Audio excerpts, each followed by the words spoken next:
Oye, oye, oye, espérate y espérame. Pero vamos a hablar inglés. No me llama Carlos, ese no es mi nombre, te voy a dar un cocotazo. Tienes que entender que soy muy genial, muchacho. Me da pique porque para ti soy un fracaso. Me da pique porque para los hombres soy Pegaso. Me da pique porque transfoy sobrepaso. Me da pique porque ellos son carrasco. Me da pique porque ellos son carrasco. Un carrasco, dale fuetazo. Un carrasco, dale fuetazo. ¿Qué lo que, mi gente? And welcome back to another episode of the Vamos a Hablar Inglés podcast. I'm your host, La Reina TAÍNA, and today it's February 1st. You know me. Doing this shit late as hell, ya tú sabes, as always. Pero siempre vamos a cumplir, ya tú sabes. And nada, for this episode, we're gonna actually be talking about my most recent album that I released on my birthday on November 14th, 2025. And it is known as the REDPRINT, PREMIÈRE Révolution. So it's in French, but, you know, we're going to talk about it and we're going to expand it in this episode. We're going to talk about, you know, why I wanted to put it together, the meaning behind the title, the whole concept behind it, its connection to future albums, and then we're going to go song by song. We're actually going to listen to all of my songs of that album here, because I know some of y'all motherfuckers ain't listening to it. Nada. Pero we're going to listen to them together to be super accessible. I see we can be more in-depth because I want to go lyric by lyric, explaining the music and how it all comes together. Originally, I was going to go do dishes and cook. But then I was just like, let me just record this. It's going to make me feel better. I love recording these. Es que tú sabes, it's always like un esfuerzo. So I'm over here like, fine. Pero nada. Estamos vivos, estamos contentos. Gracias a Dios. And damn, so where do we want to start? Let's start with, let me pull up. I don't got nothing pulled up. Pull up. Pull up. Let's do, where do I even want to go? Let's go on my website.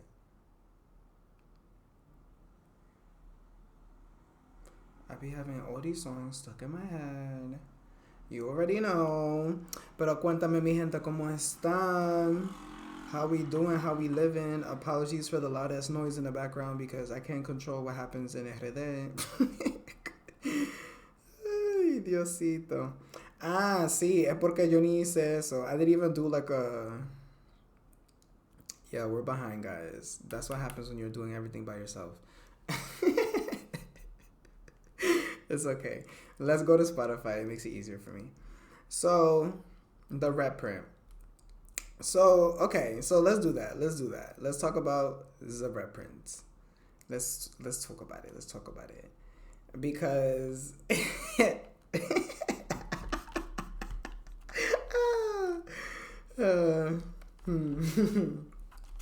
Vamos, okay.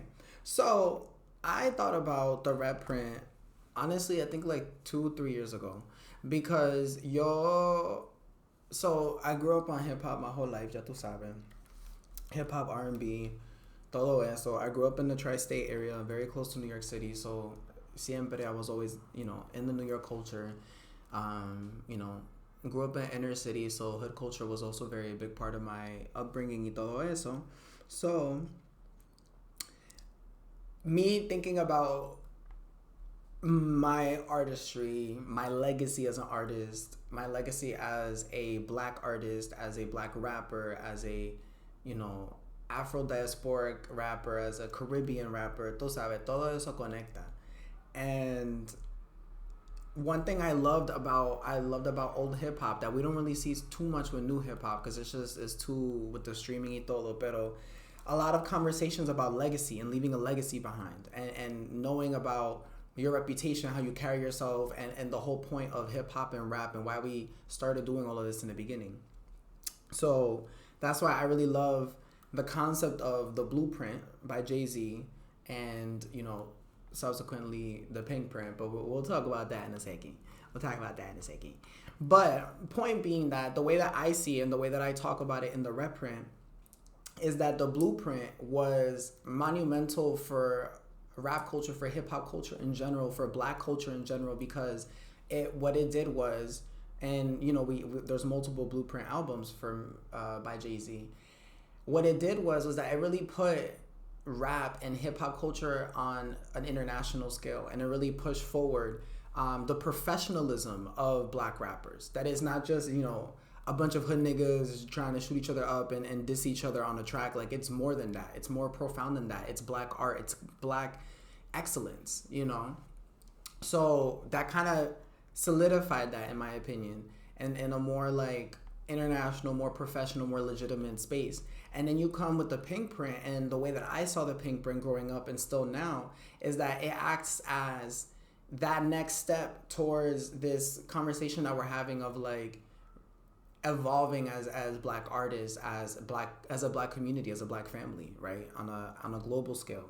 And I believe that the pink print acted like this for a lot of female rappers, a lot of queer rappers, but it pushed the femme consciousness forward. It pushed forward black female rappers. And, you know, it's unfortunate that we're seeing everything that's happening with Nicki Minaj, because we can all safely say that it was because of her art, because of the pink print, because of this concept of, you know, being in a rap game that is predominantly male, succeeding as a black female rapper. It's like, that's a big reason why a lot of us, especially as queer people, attached to her music and her lyrics and all these other things.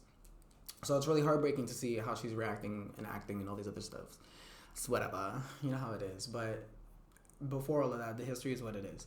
And that's how I saw it. And I think that's how a lot of us, I mean, it's true. Like, look at how a lot of us rap, how a lot of us, you know, there's sentiments of the style of Nicki Minaj because of, we were inspired by that whole movement of like pushing forward black female rappers in the professional space. Now, the red print, I wanted to switch it and move away from gender, because you would think, oh, because you're a trans woman, you're going to make it about, oh, for trans people. No. Actually, what I want the red print to be is to kind of take the more indigenous rhetoric, where, you know, when you think about red, you think also about missing and murder indigenous women and children. And that's kind of the route that I want to go through. I want to go towards revolution, because at the end of the day, everybody and anybody could be a revolutionary. Anybody could be a rebel. Anybody can push forward and say, you know what, enough is enough. It doesn't take a lot of people. It really just takes that one person to stop putting up with the bullshit. And that's the whole point of the red print. And that's the whole point of what I'm trying to speak through or speak to with the red print, ¿verdad? With this concept of like, okay, we had the concept of wanting the best for, you know, the success for black rappers, black male rappers. Then we had black female rappers. But it's more than just being a black female rapper. It's more than just being a black female or black male rapper. It's about being black, and what does being black mean in this society today? And being black means preserving everything that is black, and that requires revolution. Whether you're on one side of the spectrum, in the political spectrum, or not, we are obligated as black individuals to preserve blackness at whatever cost. And I think that's why I get kind of upset with the way hip hop and hip hop culture has turned around nowadays, because we're forgetting the code. Because that's what makes black music and black art so magical, is that we always go back to the source code. And it doesn't matter whether it's Donald Trump, whatever. It could be, all these things could be happening. But notice that black people have been here since the beginning of humans. And there's a reason why. It's because we always go back to the source code. And the source code is preserving blackness at all costs, above everything else. And that's the problem. And that's why we're seeing this shift with Nicki Minaj, for example. You're not protecting the source code. And when you don't protect the source code, you lose parts of yourself. And you lose parts of your community. So it's like, what is the source code? The source code is, I don't give a fuck if you're a black woman. I don't give a fuck if you're a black man. I don't give a fuck if you're a black trans woman. What I give a fuck about is that you're black. And we need to preserve that blackness. We need to preserve the black consciousness. We need to preserve the black art. All that shit needs to be preserved. It needs to be protected. It needs to be archived. It needs to be shared. It needs to be moved on from generation to generation to generation. And that is the point of the red print. The red print, I put it as La Première Révolution, even though I do not speak Haitian Creole and I do not speak French. But I did that on purpose. Why? Because we know that in history, the French Revolution, the whole concept of like revolting and all this other stuff is very highly tied to France. For me personally, we also see as a filmmaker, right?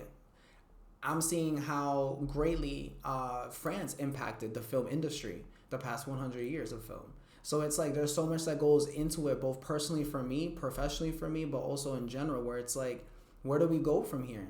Where that's really what it is. The past 600 years for black people have been revolt, revolt, revolt. I know it's tiring. I know it's IRO. I don't want to be fucking doing this shit. I don't want to be a motherfucking activist. I just want to vibe. I want to make my music, sit in my little porch in my land here in the DR, whenever I buy it, whatever. Smoke a little blurny, and mind my business. That's it. That's all I want to do. I don't want to be no rah, rah, rah. I don't want to be no Greta Thunberg. I don't want to be none of that shit. I really don't. I don't give two fucks about none of that shit. But at the end of the day, I have a responsibility and obligation as a black person in the society. And that is why I'm here. That is why I became an activist. And that is why I am an activist. Not because of no rah, rah, rah, rah, rah. I became an activist before all this motherfucking activist mainstream bullshit became a thing. Point blank. Because at the end of the day, every single day I was for the people. Siempre. So it goes back to that. So I think this is a great transition to go into the first song, the REDPRINT, because in that way I can expand more on what I'm saying because la letras. So yeah, let's get it. Creativity is not just writing novels or composing a piece of music. Creativity means to revolt against injustice. The revolution against injustice needs creativity. Without creativity, we cannot revolt. So creativity means a way of life, a philosophy in life. In your relationship, even in love relationship, you need creativity. In friendship, you need creativity. In any human work or endeavor, you need creativity. And creativity is not just something coming from heaven to few genius people. No, we are all creative. Everybody in this world was born creative. Men and women, poor and rich, black and white, Swedish or Egyptian. We are all born creative. But what happens to us is that the educational system kills our creativity. The educational system kills our creativity. The educational system kills our creativity.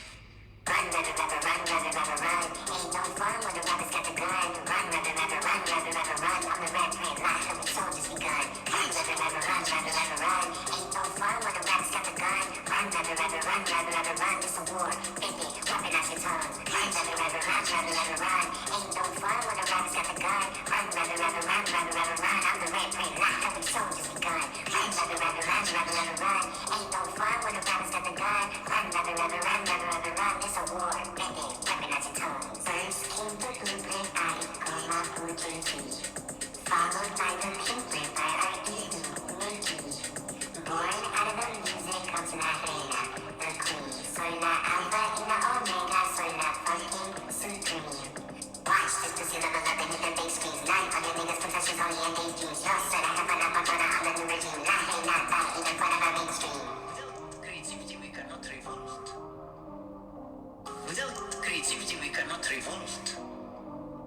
Run, run, rather, rather, run, rather, rather, run. Ain't no fun when the rappers got the gun. Run, rather, rather, run, rather, rather, run. I'm the REDPRINT, live from the soldiers begun. Run, rather, rather, run, rather, rather, run. Ain't no fun when the rappers got the gun. Run, rather, rather, run, rather, rather, run. It's a war, 50, weapon out your tongue. Run, rather, rather, run, rather, rather, run. Ain't no fun when the rappers got the gun. Run, rather, rather, run, rather, rather, run. I'm the REDPRINT, live from the soldiers begun. Run, rather, rather, run, rather, rather, run. Ain't no fun when the rappers got the gun. Run, rather, rather, run, rather, rather, run. It's a war, 50, weapon out your tongue. Run, rather, rather, run, rather, rather, run. Ain't no fun when the rappers got the gun. Run, rather, rather, run, rather, rather, run. Ain't no fun when the rappers got the gun. Ain't no fun when the shots is from the gun. Ain't no fun when your bands when they come. Ain't no fun when the truth gets fun. Leave a genocide, this the thing, no rerun. Fully actualized, I feel a lead, no crumbs. Transphobia, not scared, I overcome. I'm a queen, shine on the holy sun. Look at the guy, guess what I chose it. Run, rather, rather, run, rather, rather, run. Ain't no fun when the rappers got the gun. Run, rather, rather, run, rather, rather, run. I'm the REDPRINT, live from the soldiers begun. Run, rather, rather, run, rather, rather, run. Ain't no fun when the rappers got the gun. Run, rather, rather, run, rather, rather, run. It's a war, 50, weapon out your tongue. Run, rather, rather, run, rather, rather, run. Ain't no fun when the rappers got the gun.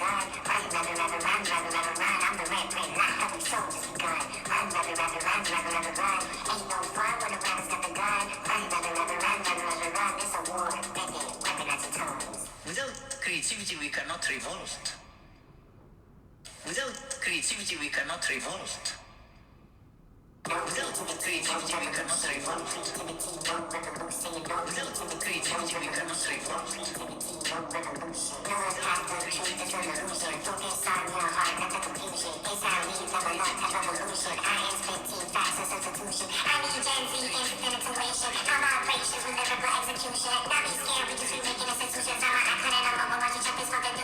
Without creativity, we cannot revolt. I should have done a better job at I should have done a better job at citing this. I'm so bad at this. Perdóname, mi gente. Perdona su pueblo, Señor. Comment down below if you know this song. Anyways, so what you heard in the beginning was a speech given by a Egyptian scholar. She's a scholar, she's an activist. I completely forgot her name. This is so bad. Pero, eso mismo, really, that stood out to, I listened to that probably early last year, and it stuck with me from the beginning, and I'm like, esto me tiene pensando, and I started writing so many, journal entries sobre eso y nada. I mean, I'm not even going to explain what she said, because she said what she said, and she said it. So anyways, let's go to the fun part. So, ya tú escuchaste the chorus. It's run, rabbit, rabbit, run, rabbit, rabbit, run. Ain't no fun when the rabbit's got the gun. So, listen. What did I say before? I said that I wanted the REDPRINT to act as part of this legacy of the blueprint, the pink print, the REDPRINT. And I think the REDPRINT, the color red, is really important because the color red and the color blue are primary colors. So it's interesting that it's like, because it's like, oh, you would think it would be something else. But no, we're going back to the primary colors. We're going back to the source.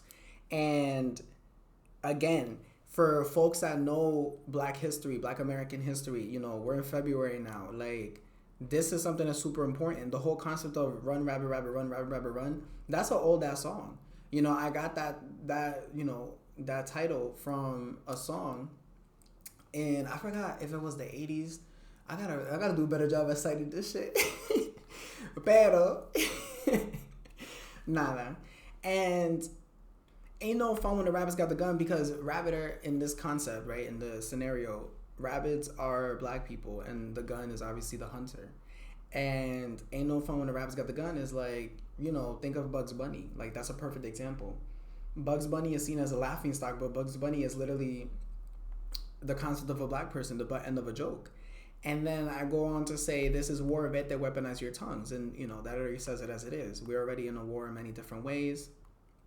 It's time to weaponize our tongues. Why do I say weaponize our tongues? Because at the end of the day, actual weapons, knives, guns, bombs, nuclear weapons, all these things, that's not going to get anywhere. It's our tongues and our ability to use our minds to create art and to create harmony with our voice, and tap into that throat chakra.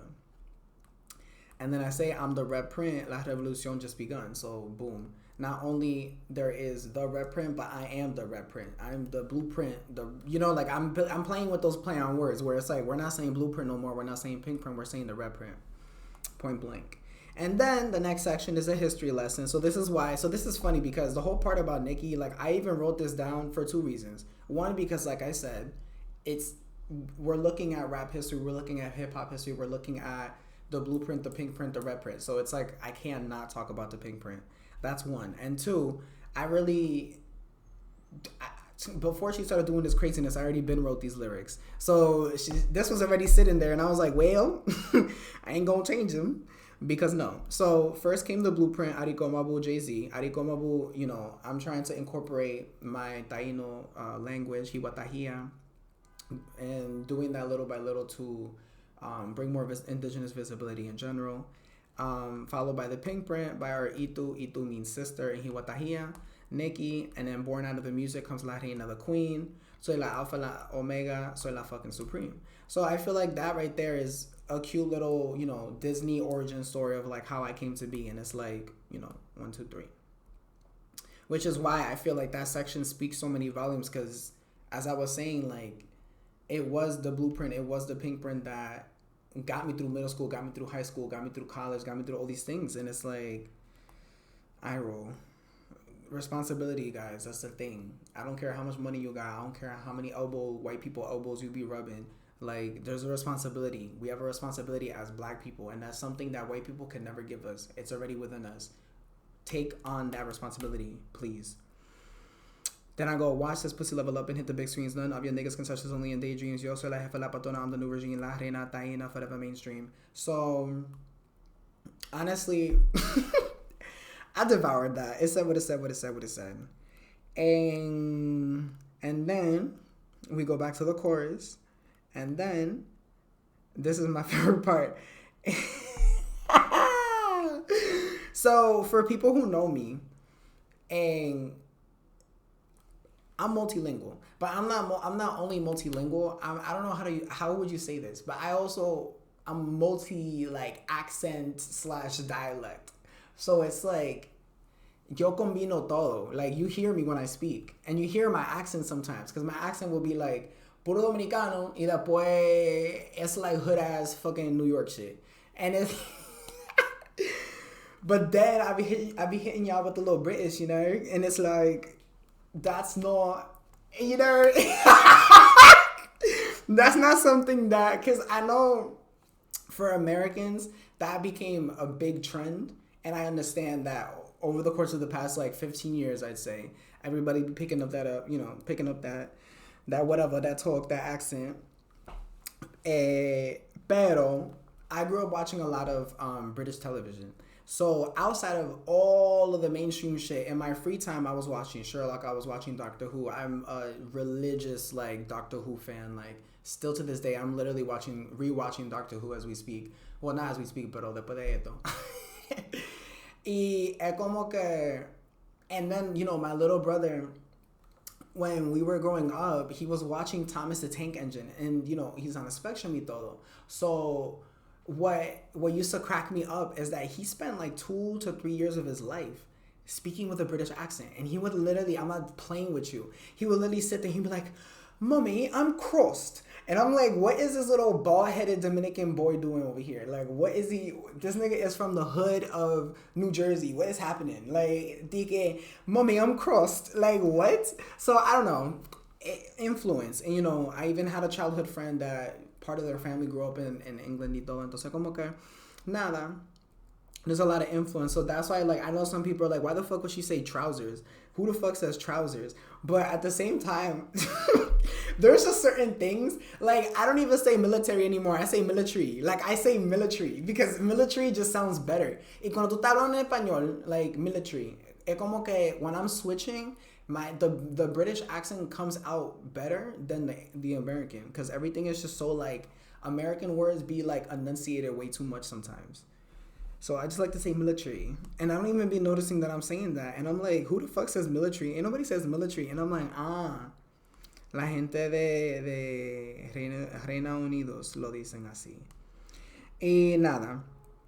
So then I go, ain't no fun when your trousers filled with dung, ain't no fun when your man smell like cum, and ain't no fun when your man smell like cum. That's my because there's all this like DL popular shit happening now, and I don't like it, but it is what it is. But now all the gays and the trainees be exposing the DLs, but it's kind of funny how I put it like that, because it's like you think that your man is loyal, but not only he's not loyal, he having sex with mad trans women.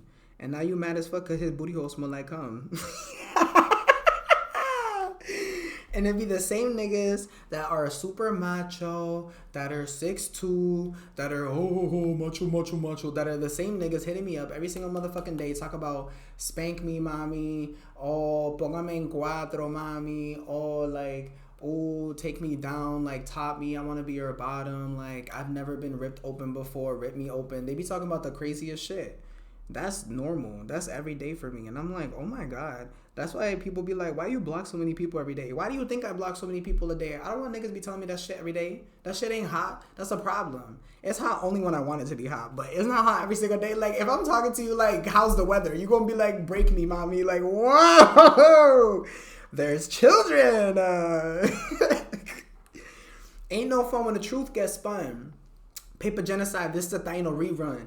This is the hardest part. Like, I need y'all to listen to what I just said. Ain't no fun when the truth gets spun. We're talking about media manipulation. We're talking about paper genocide. The Taínos underwent a paper genocide. What is a paper genocide? A paper genocide is when the oppressor ceases to record your history as the oppressed.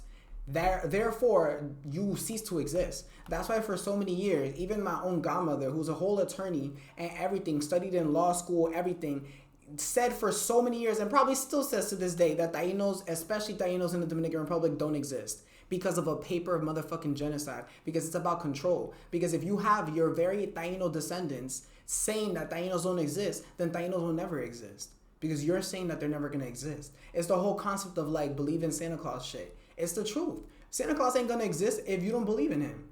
Same thing, taking it to another step. Con Coco, the movie Coco, where con la ofrenda y todo. If you don't believe, they're going to disappear. That's the truth. That's not a joke. That's not magic. That's not nothing. That's the universe. That's quantum. That's multidimensionalism. That's all this. It's energy. If you let go of the energy, if you don't give the energy, if you don't remember the energy will cease to exist. And that's the truth. So it's like, this is the Taíno rerun. We keeping it up. Fully actualized, definitely no crumbs, right? Transphobia, not scared, I'll overcome, duh, right? I'm a queen, duh, Reina. Shana, I'm the holy son, period. Dominicana, yo soy la chosen one. Like, it's just, it says what it says. And then I really wanna highlight when my girl said, without creativity, we cannot revolt. That's really important. Because everyone is like, no, I gotta know all these F-15s. I gotta know all these AK. No, you gotta know none of that shit. You gotta know creativity. And creativity is rooted in love. But the real love, the self-love, the love that's internal, the love that makes you wake up and say, wow, the world is beautiful no matter what's happening. That's that love. You gotta find that within you. So then I go and I repeat that shit. Because again, what did I just say? No creativity, no revolution. Right? And that's why I said, sing it. No creativity, no revolution. And I said that shit 4 times. Because it's important. Y'all need to understand the source code is creativity. And the source code for creativity is love. Understand that shit. Stop with everything else. It's creativity. And no, creativity is not, oh, fuck, I can't do it because I don't paint like Picasso. That's not what the fuck I'm saying. Creativity is autonomy, is sovereignty. Creativity is you being able to innovate your future, your present, and your past in this moment because you can, because of your own bodily autonomy. That's creativity. Creativity is me deciding to, instead of doing the dishes, I'm going to do this. Creativity is me deciding I'm going to go take a shower because I feel like it. I'm going to take a nap because I feel like it. That's creativity. Y'all need to understand that. Creativity is having control over your own mind, having control over your own decisions, and knowing that and doing it with intention. Creativity is that. That is a revolution. That is why when black people speak, when trans people speak, and we say our existence is resistance, our existence is revolution, because it is. Because we do not think like the oppressors. We don't. It doesn't matter how many times you try to whiten trans people, how you try to whiten Mexicans, Dominicans, whiten black people. You can do that all your life, but we will never be that. We will never be that. And that's what I need my POC people to understand. You will never be that. Stop trying to be white rich. Stop trying to be white. Stop trying to be all that shit. You are not that. You are something far greater than that shit. And I need y'all to understand that. No creativity, no revolution. That's it. Know the path of truth. This is an illusion. Focus on your heart, not the confusion. Because it's time we level up. This is the evolution. And I am spitting facts. There's no substitution. I need Gen Z instinct and intuition. Because Gen Z right now is what the fuck is up. Look at Nepal. Look at all over the motherfucking world. It's Gen Z because we're the ones that we like, nah, that's it. I saw my mother die. I see my grandmother suffering. That's it. We're done. We see it. I don't need you to take over fucking TikTok and tell me what the fuck is up. I don't need you to come around with ice and tell me what the fuck is up. I saw it my whole motherfucking life. My whole life. Suffering. How many Latino immigrants in the United States of America own homes? How many of them are not renters? How many of them actually own it? And not only fuck a mortgage, that's not home ownership. How many of them already have their fucking mortgages paid? None of them. Exactly. This is fucking suffering. Wake the motherfucking fuck up. Because what the fuck? Why are you even paying to go to school? Why are you paying for the land that you're standing on? Listen to yourselves. That's what the fuck is up. So stop with the bullshit. Stop with the, oh, but Gen Z this, Gen Z that. They're so wishy-washy. They're so immature. Shut the fuck up. Listen. Because there's pain in all of our voices. Listen. High vibrations with lyrical execution. Like I just said, weaponize your tongues. High vibrations with lyrical execution. Not be scared. We just remaking institutions. That's the problem. I keep telling y'all, stop being scared of Gen Zers. Stop being scared of trans people. Stop being scared of trans children. What is wrong with y'all motherfuckers? We're telling you how to be happy. We are showing you how to be happy. We are showing you the love that you've been looking for, and you keep acting like it is not here. That is your problem. And I'm speaking to every motherfucker listening to this right now. Stop acting like the love isn't there. Stop acting like you can't do what you need to do with your life. We are all giving you the tools to succeed. Take them. Stop relying on white institutions. Stop relying on America. Stop relying on white fucking people. Stop relying on banks. Stop relying on fucking police. I'm an icon and a mogul. Watch me chuck these motherfucking deuces. ARTKINESIS. Plural form. ARTKINESIS. The practice of using art as a force that moves bodies, behaviors, and borders towards collective change and total liberation, often through community, ritual performance, and spiritual activism. ARTKINESIS. ARTKINESIS. Práctica de utilizar el arte como fuerza espiritual y política que mueve cuerpos, conductas y fronteras hacia la liberación colectiva total, especialmente mediante rituales comunitarios, performance y activismo espiritual. The rhythm is the ritual, the secrets of bedroom. The rhythm is the ritual, the secrets of bedroom. The rhythm is the ritual, the secrets of bedroom. The rhythm is the ritual, the secrets of bedroom. The rhythm is the ritual, the secrets of bedroom. The rhythm is the ritual, the secrets of bedroom. The rhythm is the ritual, the secrets of bedroom. The rhythm is the ritual, the secrets of bedroom. Dance like you've always wanted to dance before. Dance like you never had a chance before. Dance, shake that ass, grab a friend or four. Dance like you finna win a band or more.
I see, que rico. I love that song. Okay, so let's dive into it.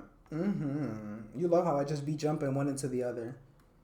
I be loving montaje, y'all, because I be in different timelines, and then y'all niggas are just listening to this in like a full shot, and I'm over here like, ooh, I feel like Doctor Who. Anyways, ARTKINESIS. So, ARTKINESIS is a word that was created by myself, La Reina TAÍNA, because I'm a boss ass bitch and I'm just creating shit. I create worlds. That's my job. That's why I was put on this earth. I'm an alien, and this alien creates worlds within this world. You're welcome. So I'm going to repeat what the definition of ARTKINESIS is so that we can have a deeper understanding. So ARTKINESIS is the practice of using art as a force that moves bodies, behaviors, and borders toward collective change and total liberation, often through community ritual, performance, and spiritual activism. Now, what does that even mean? Right? I think that's a great question.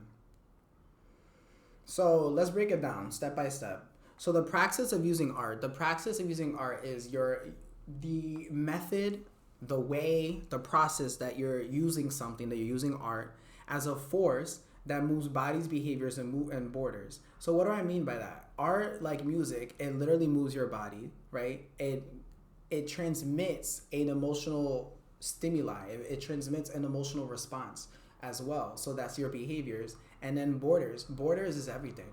Borders is the border between you listening to a new song versus listening to a song that you know. The border between how the music moves your body versus how it keeps you still. The border between how the music and the lyrics change your mentality or challenge your mentality versus it not doing that. Those are the borders, right? And using all of that combined, we call that lived experiences, right? In the academic field, lived experiences toward collective change. Collective change is just, we the people, that's it. And total liberation. What's the difference between total liberation and liberation? As an independent researcher and as a graduate from an Ivy League that has done hella fucking research on this shit, for me, the reason why I had to put total in front of liberation is because when we talk about liberation now, and you can talk to a lot of scholars about this, but that's why when we say words like feminism and those other things, we always have to put things in front of it because of the white mainstream use of it, and also because of how neoliberalism does a very good job at turning concepts and ideologies or just social justice terminology in a way to fantasize it, to romanticize it, to illegitimize it, right? To essentially be like, oh, it's just woke language, or like, oh, that's why even the average person would be like, oh, I don't like feminism because it's too like whatever, it's all about I hate men. And it's like, that's why you hear people like me saying that I'm an intersectional feminism or I'm a trans feminist, right? Like things like that, because it focuses more on what feminism is supposed to focus on. But again, we're not the only ones that have the ability to control narrative, so that's why we have to make these specifications. So for me, total liberation is the liberation of all people, all nature, all mentalities, all everything. It's the ability to coexist with each other without having to use hegemonic powers, and hegemony is just bullying behavior. Not having to force people to do things your way because you feel like it has to be done your way. It's you doing your thing your way and me doing my thing my way, and we still live peacefully. That's the whole point of total liberation. And then often through community ritual, performance, and spiritual activism. Now, community ritual. I know for the Western world, people are afraid of the word ritual because they're like, oh my God, demons and voodoo. And it's just like, no, dumbass. We're always doing a ritual. Me doing this podcast every month is a ritual. You taking a shower is a ritual. You cooking to feed yourself or your kids is a ritual. So community ritual is coming together, concerts, dancing, church, mass, temple, all these other things. Performance and spiritual activism. What's spiritual activism versus regular activism? Spiritual activism is any form of activism that is intentionally putting in the next dimension, which is spirituality, but which is also interdimensional like relationships.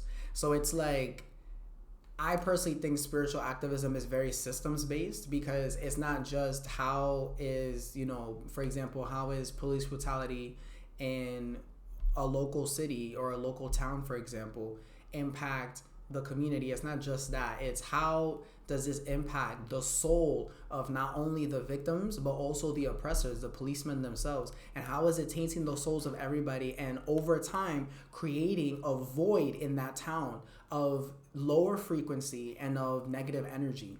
And that's further over time making it easier for the people in that town to be meaner to each other, to be more aggressive, to be angrier, to feel more paranoid, more fear, more unsafe, because it's not just police brutality. It's not just cops are, wrongfully abusing black people or all these other things. It's not just that. It's that there are energies being damaged on both ends, and they're being compromised. And when the energies are compromised and the souls are compromised, they can stay like that for a very long time. And that's why they become those dark voids, those souls. That's why when you go to certain parts of the world, certain parts of the United States, right, there are hospitals, there's even churches, there's parks that they just, even when you walk by them, it feels like there's something sucking the life out of everything.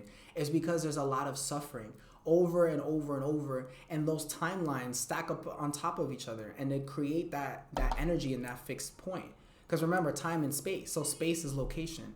So if the location doesn't change, but then time changes, the location is still there. So you're just stacking timelines on top of the same location. You're creating a black hole of negative energy.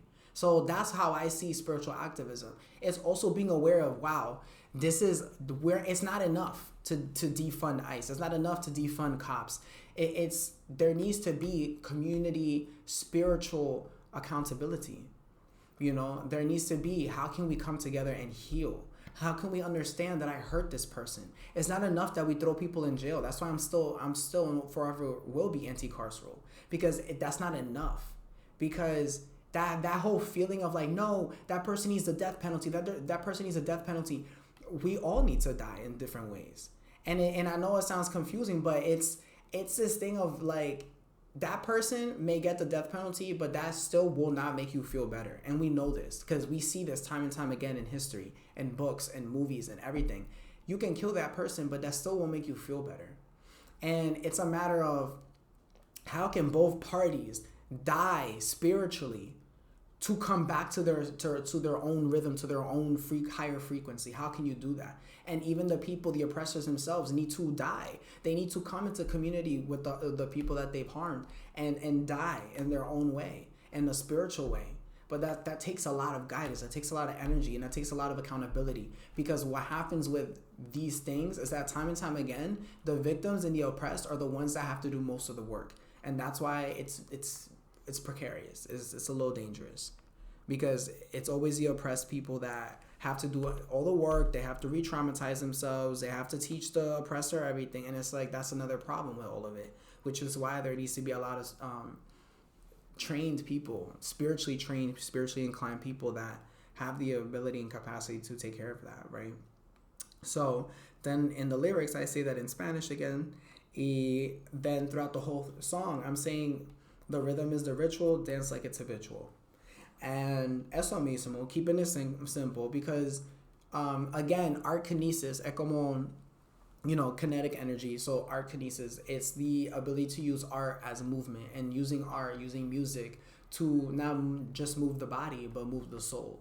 And not just move the body and move the soul in a way of it is moving to the rhythm of the music, but it is moving as it is changing, because movement is change, and change brings out that total liberation.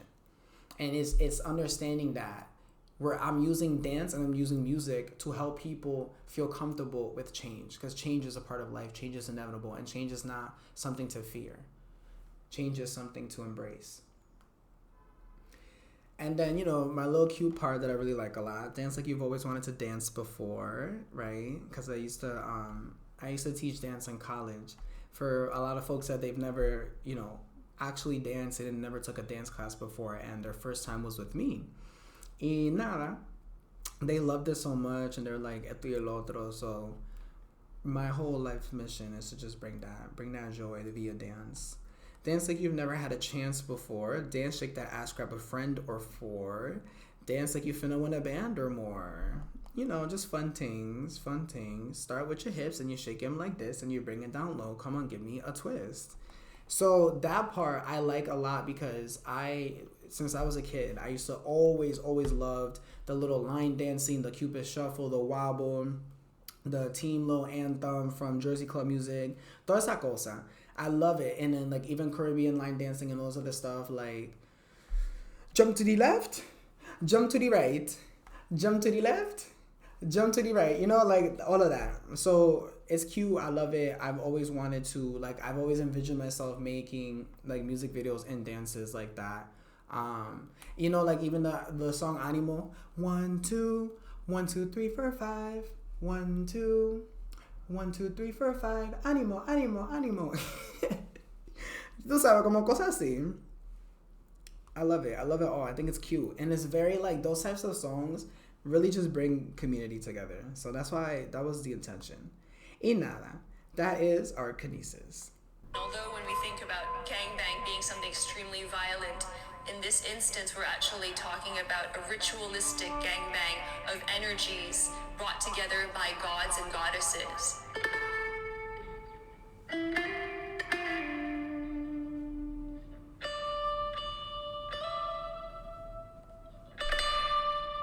So the gangbang is a procreation ritual of dance and of coming together of queer bodies to birth a new energy.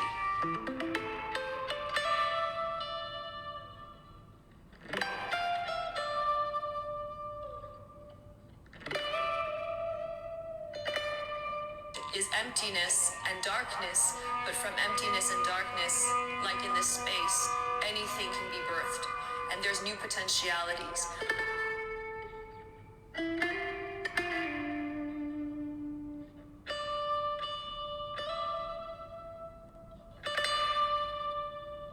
Belief system and cosmological systems in Philippines that predate colonialism, in which shamans, a group of people that they call babelans, were often third-gendered people or people with gender neutrality and gender fluidity, which played very important social roles within their communities and societies.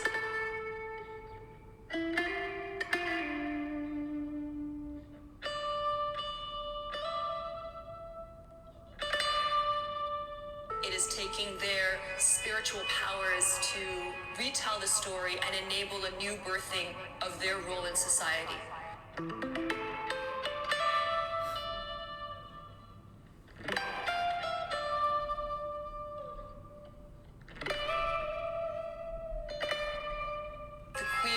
Shamans of tomorrow, and through queerness we're able to transcend the limitations of our thought, our cosmology, our belief systems, and even our own bodies.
So, cosmological gangbang is pretty self-explanatory. I saw this, so it's called The Void.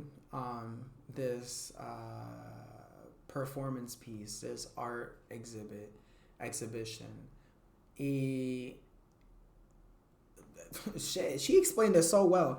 Eso mismo. It's using Filipino traditions, Filipino cosmologies, and really bringing about the visibility of two-spirited beings, multiple gender beings, gender fluid beings, gender neutral beings. And I wanted to put that forward because, again, I want this album to be very indigenous forward. And it's a reminder that there are a lot of us around the world that for thousands of years, not just for 300, not just for 500, for thousands and thousands of years, we have had incorporated two-spirited individuals, multi-gendered individuals, gender-neutral, gender-fluid individuals. Like transness, all this other stuff is not new. And it's tiresome for those of us that identify under the trans umbrella to continue to say this, because it's silly. It's very Western. You know, and how the East thinks in terms of transphobia is because of the West. The way Africa thinks in regards to gender and sexuality is because of the West. So I would just go back and re-listen to what she said. I'm keeping it a buck because she devoured it. Take notes. The revolution has begun.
Papi, véngote pa' acá, mami. Esto es mi época lesbiana, ven pa' acá, mami. Muéstrame tu roto mientras yo te como toto. Mira, mami, cómo mueve esa cadera, mi cadera. Papi, tú solo pa' ella, firmaste una estrella. Ya yo sé que necesito una mujer con pulgadita, no un hombre que es muy macho, sino mujer con un tamaño. Mil orgasmos durante el año, ya tú sabes, durante el año. Déjame en paz y paciencia. Tú eres un bobo, déjame en paz y paciencia. Yo soy un bobo, déjame en paz y paciencia. Tú eres un bobo, déjame en paz y paciencia. Yo soy un bobo, déjame en paz y paciencia. Tú eres un bobo, déjame en paz y paciencia. Yo soy un bobo. Déjame en paz, papi, véngote pa' acá, mami. Esto es mi época lesbiana, ven pa' acá, mami. Muéstrame tu roto mientras yo te como toto. Mira, mami, cómo mueve esa cadera, mi cadera. Papi, tú solo pa' ella, firmaste una estrella. Ya yo sé que necesito una mujer con pulgadita, no un hombre que es muy macho, sino mujer con un tamaño. Mil orgasmos durante el año, ya tú sabes, durante el año. Déjame en paz y paciencia. Tú eres un bobo, déjame en paz y paciencia. Yo soy un bobo, déjame en paz y paciencia. Tú eres un bobo, déjame en paz y paciencia. Yo soy un bobo, déjame en paz y paciencia. Tú eres un bobo, déjame en paz y paciencia. Yo soy un bobo.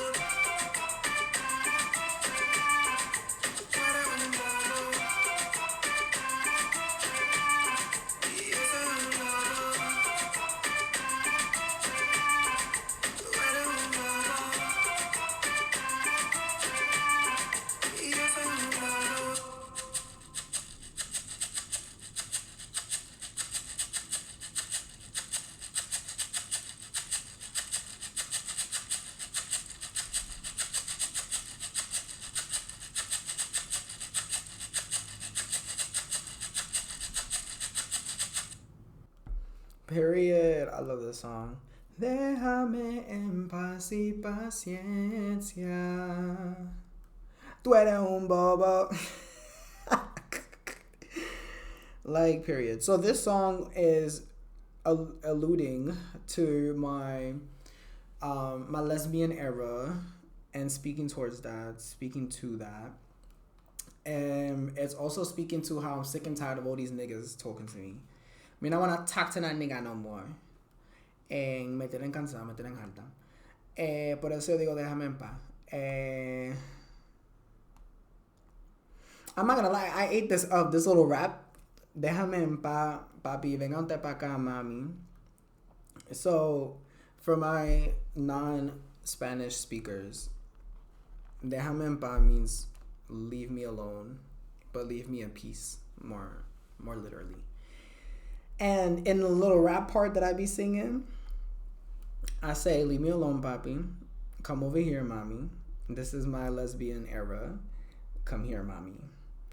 Show me your face while I eat your pussy. Look at mommy, how she moves. Her hips are my chain. So mi cadera es mi cadena. So I want to play with those words, you know. Like, I'm a poet. I like playing with words. And kind of like how, you know, when you're dancing, that old school dance where someone's in the middle of the dance floor and then they look at somebody that's outside of the dance floor and then they get like a rope and then they pull the rope closer to them, and every time they pull the rope the person is like hopping closer to them. That's literally what I'm talking about. But that's what I'm saying. Like, y'all need to tap into it. Y'all need to tap into the intersectionalities of my music, because y'all need to, I'm telling you, there is so much in here. So that right there, that line, esa cadera mi cadena, like, that is an ode to my whole life of watching chick flicks, rom-coms, romance movies, toda esa cosa, and ones that were always black centered. So it was always like people dancing, hip hop, you know, stomp the yard. Oh, yes, step up. But really, stomp the yard 8. If you know, you know. Esclavitud solo pa ella, right? Slavery only for her. So like I would be submissive for a sexy gal. I really would. But it also play on words with what I said before with chains, because, you know, boom. Afirmarte una estrella, right? Una estrella. That is just because during that time when I was writing that shit, we were talking about, literally in film class, we were talking about the era of the stars, and how, I believe, if I remember correctly, in the 20s into the 30s, they started allowing actors and actresses to have their name on the front of the movie, like with the title of the movie, so that they would get paid more and that they would get more recognition and whatever. So that era was called like the era of the stars or some shit like that. So that's why I wanted to play that as well. So that line is literally for the filmmakers. So si tú eres cineasta y toda esa cosa, like, only you would really know, like, profoundly what I meant by that, because I was actually referring to that specific era, where it's like like, yo estoy enamorado de esta chica, que no solamente le quiero filmar, pero también como que I want to put her on the big spot. I want to put her on the big stage. I want her name to be in shining lights. Like, that's what I'm talking about. Like, that, es como, para que ustedes entiendan que yo soy bisexual, pansexual. O sea, no es solamente hombre que me gustan. Like, oof, I would do some crazy shit for a woman. What? Ya yo sé que necesito una mujer con pulgaditas. I love this shit. This is what I like. Because I'm noticing that a lot of, and I talked about this with a friend of mine, but I noticed that a lot of black male rappers right now are over here talking about, I pay for this hooker, and this hooker's dick is bigger than mine. Oh. Yeah, that's cute or whatever. But, you know, and then also on the flip side, cis black female rappers talking about, you know, pretty like a transgender. Like, okay, cute, I get it, and I love that she's supporting the dolls. But again, there are dozens of black trans rappers, including myself, that use these play on words, that it's us using it, that it holds more weight for us as people. Because you don't want, as a black person, seeing white dude saying nigger, nigger, nigger, nigger, nigger, nigger, nigger, right? That gonna make you feel uncomfortable, right? Because if he a little white cracker, You don't want no white cracker be talking about nigger, nigger, nigger, nigger in his rap songs. So I want people to understand that holds the same motherfucking weight when cisgender black rappers are over here talking about pretty like a transgender and, oh, I hooked up with a prostitute whose dick bigger than mine. Like, it's cute, I get it, but let's take it real slow as trans people of color, and let's take it real slow. Let's not get all happy like, oh, yay, like we're getting represented. No, I'm sorry, no. Because I want to get represented my motherfucking way. So, like I just said, ya yo sé que tú necesitas una mujer con pulgaditas, okay? So, you need a woman with a couple of inches, all right? Okay. No un hombre que es muy macho, not a macho man, sino mujer con un tamaño. Ooh, you see how I'm playing with this? Ooh, I got no ghostwriter. It's me, the pen, and the motherfucking paper, bitch. Play with me. No ghostwriter. Mwah. That shit is como un sancocho riquísimo. Like, yo, y'all be missing out. And I'm telling y'all right now, because I'm the first motherfucker that's gonna be a motherfucking fan of my motherfucking lyrics. I don't give a shit. I'm gonna be sitting here 15 years later and y'all motherfuckers gonna be like, oh my God, wait, but hold on. Y'all don't even know what Reina said. She over here talking about, oh, una mujer con pulgaditas. Like, yo, y'all don't even know 15 years ago that shit was revolutionary. No shit, bitch. I'm saying it in my podcast right now, bitch. We know I'm revolutionary. We been new. Why do you think it's called PREMIÈRE RÉVOLUTION? Let's go. Like, what? Ooh, keep sleeping. It's fine. Here, toma una almohada y una sábana. Keep sleeping because ya tú sabes. Una mujer con un tamaño. 1000 orgasmos. Not just one or now less. When was the last time that a motherfucking nigga rapper talked about I'ma make my girl come 1,000,000 times? When was the last time I ever heard that? Never. The last time I heard was the song with Big Sean and A.I.O.U, but then he said I made you come 9 times in a day. That's just 9 times, baby. I said 1,000. So what's up? You feel me? Like, stop accepting the bare minimum, cis women. Nah, but that ass, listen. Cis women, listen up. Y'all want to talk about, oh, you know, my man, he made me come 1 time. Oh, my man, he ate me out this 1 time. Like, you know how many cis friends I grew up with, cis female friends that I grew up with, that not one of them told me that their man went down on them? Like, you're telling me that your man wants to talk about, oh, I'm a man because I fuck pussy. I'm a man because I fuck pussy. But you don't want to eat pussy? Are you fucking stupid? Are you dumb?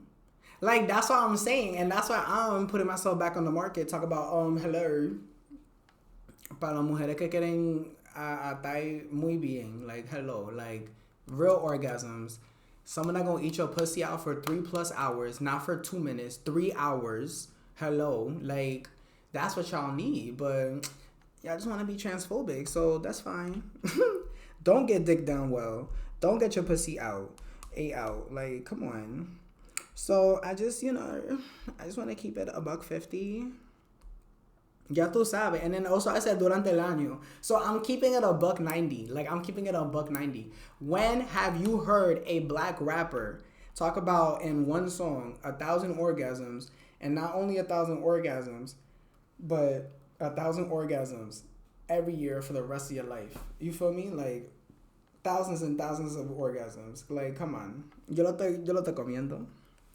Y después nada, I just keep saying that over and over again, and then you just shake ass. Déjame en paz.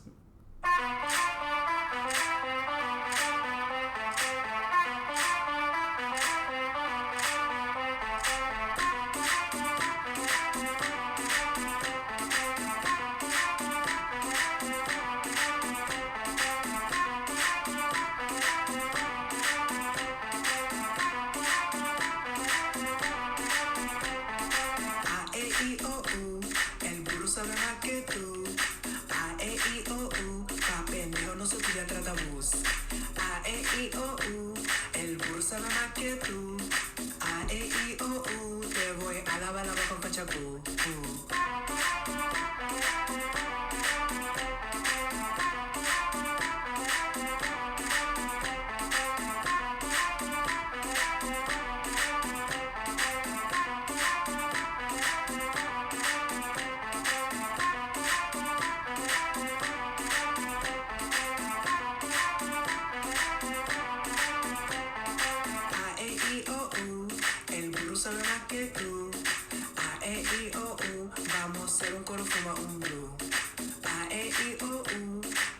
sabe más que tú. A.E.I.O.U. Quiero hacerme un tatu de Pikachu.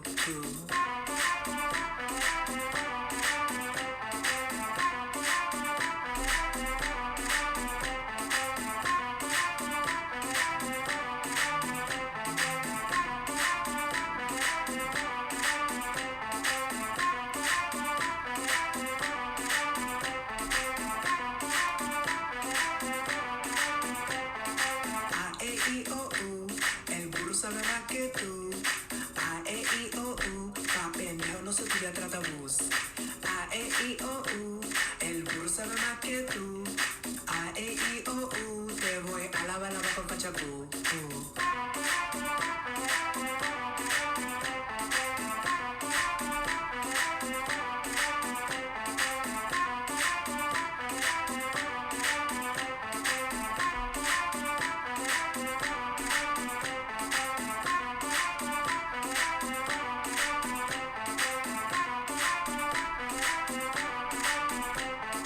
A.E.I.O.U. El burro sabe más que tú. A.E.I.O.U. Vamos a hacer un coro, fuma un blue. A.E.I.O.U. El burro sabe más que tú. A.E.I.O.U. Quiero hacerme un tatu de Pikachu.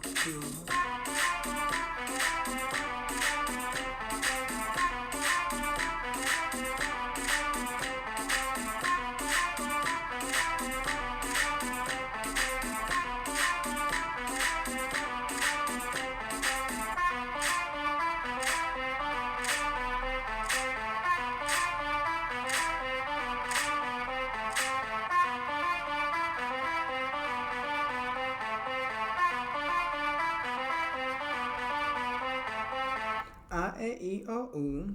El burro sabe más que tú.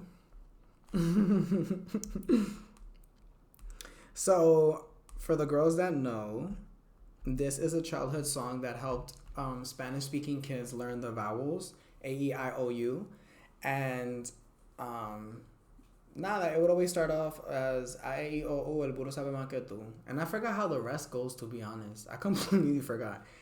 Pero then I switched it up by saying Pa pendejo no se estudia tratabús. So I love this because this goes back to my first time visiting LA with a friend from college, and their mom, more specifically, she would always say Pa pendejo no se estudia. And I never heard that shit outside of her. And that shit would crack me the fuck up. Because I'm just like, yo, like, it's true. You don't go to school to be an idiot. Like, that's basically the translation. So that's why, that stuck with me for so long. It's kind of funny. But, Pa pendejo no se estudia, tratabús. Because, drink beer, booze, so that you can be more pendejo. Pretty simple. And then the next part, te voy a lavar la boca con champú. This line goes all the way back to when I was 8 years old, when I practiced karate. I was in a karate school for, I think, 6 years. And our sensei, we had a couple of senseis, but the main sensei that owned the dojo, she would always tell us, especially the kids that would curse in front of her, that she would go into the bathroom and wash their mouth with soap. So, obviously, jabón doesn't really rhyme, so I just put shampoo because, you can use shampoo to clean. Again, I love play on words. Like, I love playing with words. You can't make this shit up. And this is why I love doing podcasts like this, where, like, I explain everything, because I dare one of you motherfuckers tell me that I got a ghostwriter. I dare you. Because I will slap you through the motherfucking phone.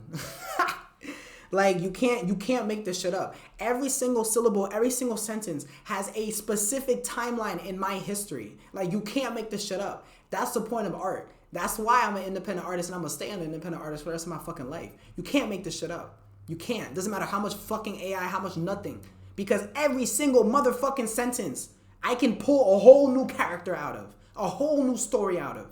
Fuck out of here. I can make a whole motherfucking 3-hour movie off of that one motherfucking sentence. Play with me. I know y'all niggas is scared of black people.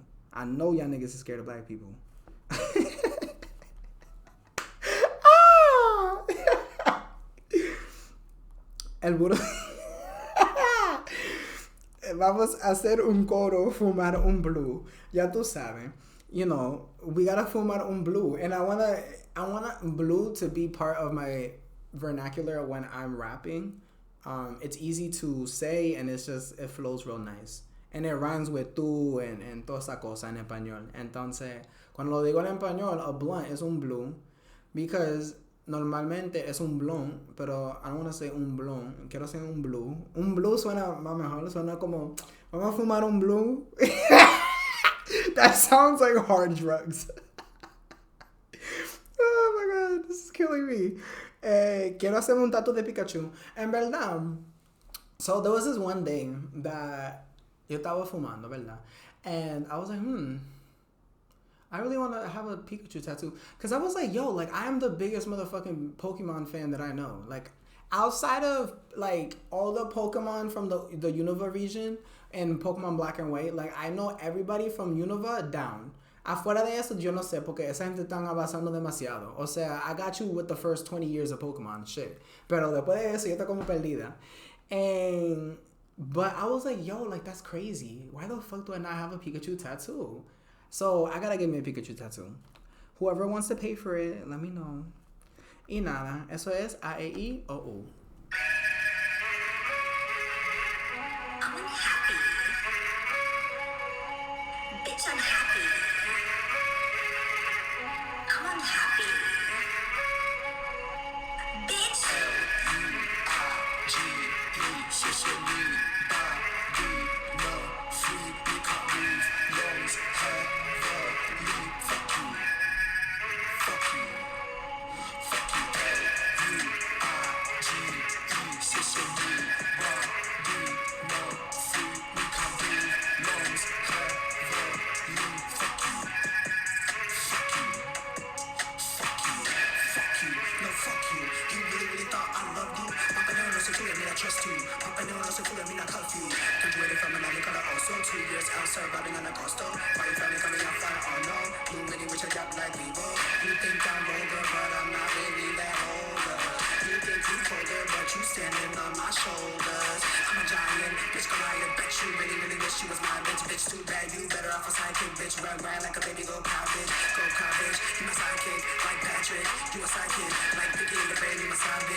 That's why those women expose you as a scammer.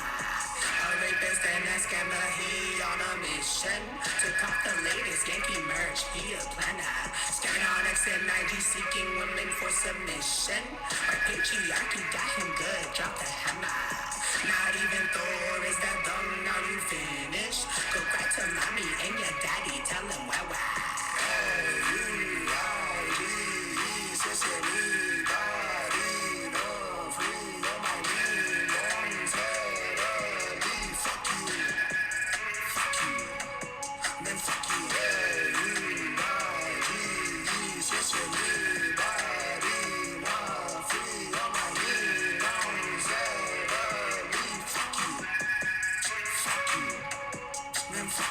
I'm sitting in my room, vibing to Attica's vanity. Got me daydreaming about the life I want for me. A life that's filled with glee, that's happily for me. This tranny wants a life, no trans misogyny. Got me reflecting about the U.S. hypocrisy. I'm talking them Zaurando Torta from UHC. I'm talking West States obsessed with porn that is tranny. I'm talking Palestine, not Israel. Read history, yo hablo de los Catholics que violan for theocracy. We not fucking Catholics, we ancient African royalty. Somos abayala of Latino modernity. Blanqueamiento for 500, that is reality. Debemos reimaginar our black community. Black on black crime still? Are you fucking kidding me? Core of hip hop, y'all forgot what it's supposed to be. Alabama, body uniting niggas from opposing teams. He made them rap, but they discovered authenticity. We really must let go of this white supremacy. I'm black, disabled, Dominican, trans, non-binary. But to you, you'll say pedo, hooker, manly, disgusting. Why the fuck you let this fucking world hate me? We used to kick it, laugh, you loved me. Tiny money, royal love, not Pluto, plutocracy. We don't need suspicion, test us, we need for family. Suicidal thoughts brought to me, no proximity. That as fuck Trump and the Elon Musk presidency. We are Afrofuturists like out of this galaxy. This is my longest rap, sorry if it's preachy. But Luigi's gonna rock me up, it's set me free. Our only responsibility is to grow like trees. Take a breath, down in my mycelium knees. This is the REDPRINT, this the fucking prophecy. Just track the moment if he gain popularity. Please listen to La Reina's philosophies. This shit is deeper than equality. Enough, baby, me now want more fatalities. It's time we come together, focus on duality. Just repping feet and all the bureaucracy. Chinese food on the walk up, call it meritocracy. Y'all need to let go of the bullshit coming after me. A.E.I.O.U, just anybody, no free, we can read longevity. Fuck you, man, fuck you. A.E.I.O.U, just anybody, no free, we can read longevity. Fuck you.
Ya tú sabes. Luigi was motherfucking lethal. I came for blood. So Luigi was the first song, for my real fans that know. Luigi was my first song of last year. And of the album. Y nada. Woo! This shit was crazy. So I made this in March. I was actually in Utah when I started making this. My first time in Utah también. Like, I never thought I would be in Mormon country. Pero ya tú sabes. That was an experience. But I was there for something else. I wasn't there for the Mormons. I left the Mormons alone. Don't worry. They were fine. They were just staring at me crazy because I was just another tranny. So nada. So the whole part of I'm unhappy, bitch, unhappy. I'm unhappy, bitch, unhappy, bitch. Anyways. We got pulled over by the cops in Utah. That same night I wrote that lyric because I was very triggered. And at the time, I mean, the last time I got pulled over by a cop, I didn't have tattoos on my hands.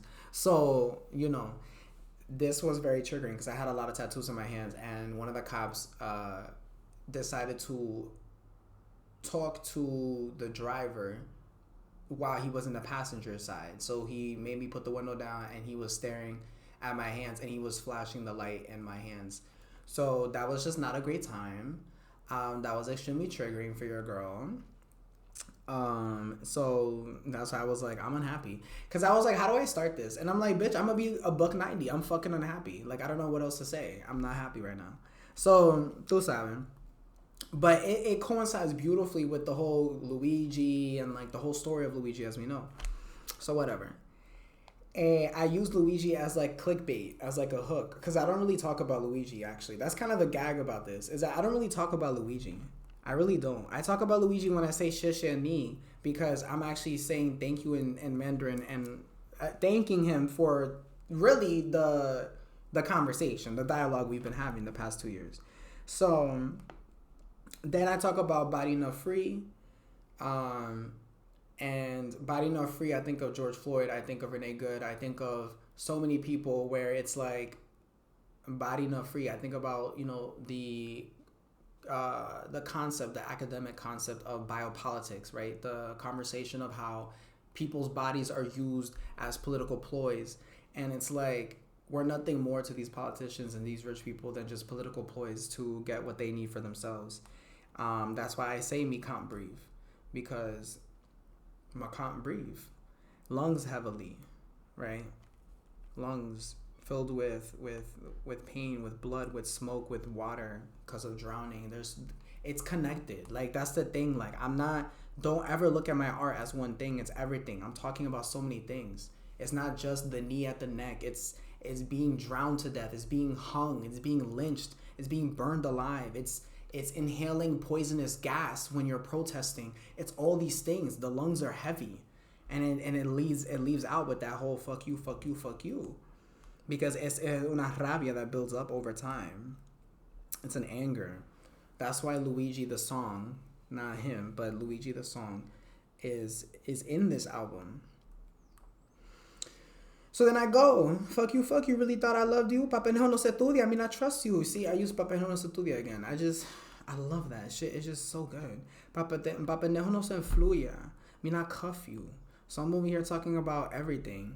Over here, really, you really thought I loved you? Talking about personal people, but talking about more systemic things. Papenejo no se estudia, I mean, I trust you. Talking about systemic there. Papenejo no se influya, I mean, I cuff you. Talking about both systemic and personal. You know, graduated from an Ivy College also. I'm telling you, no one is stealing my motherfucking shit, yo. Like, I'm telling you, I don't go fuck. I want niggas defending my shit. I want people being like, nah, that's a Reina line. That's a Reina verse. Because I'm not playing with y'all. I dare y'all motherfuckers say that I got a fucking ghostwriter. I'll slap y'all motherfuckers in the face. Yo, I take that shit so personal, yo.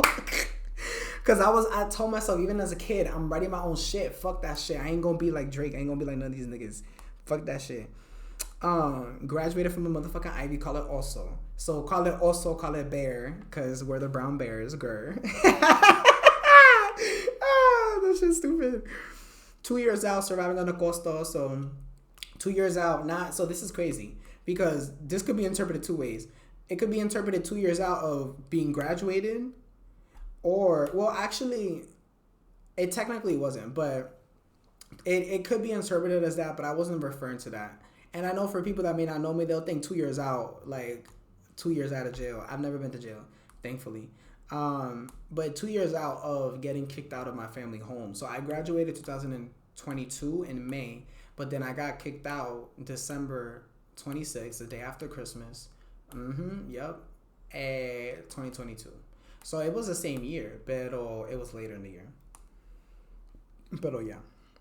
Surviving on the coastal, you know, poverty. Bio family coming off on Oh No or Oh Oh.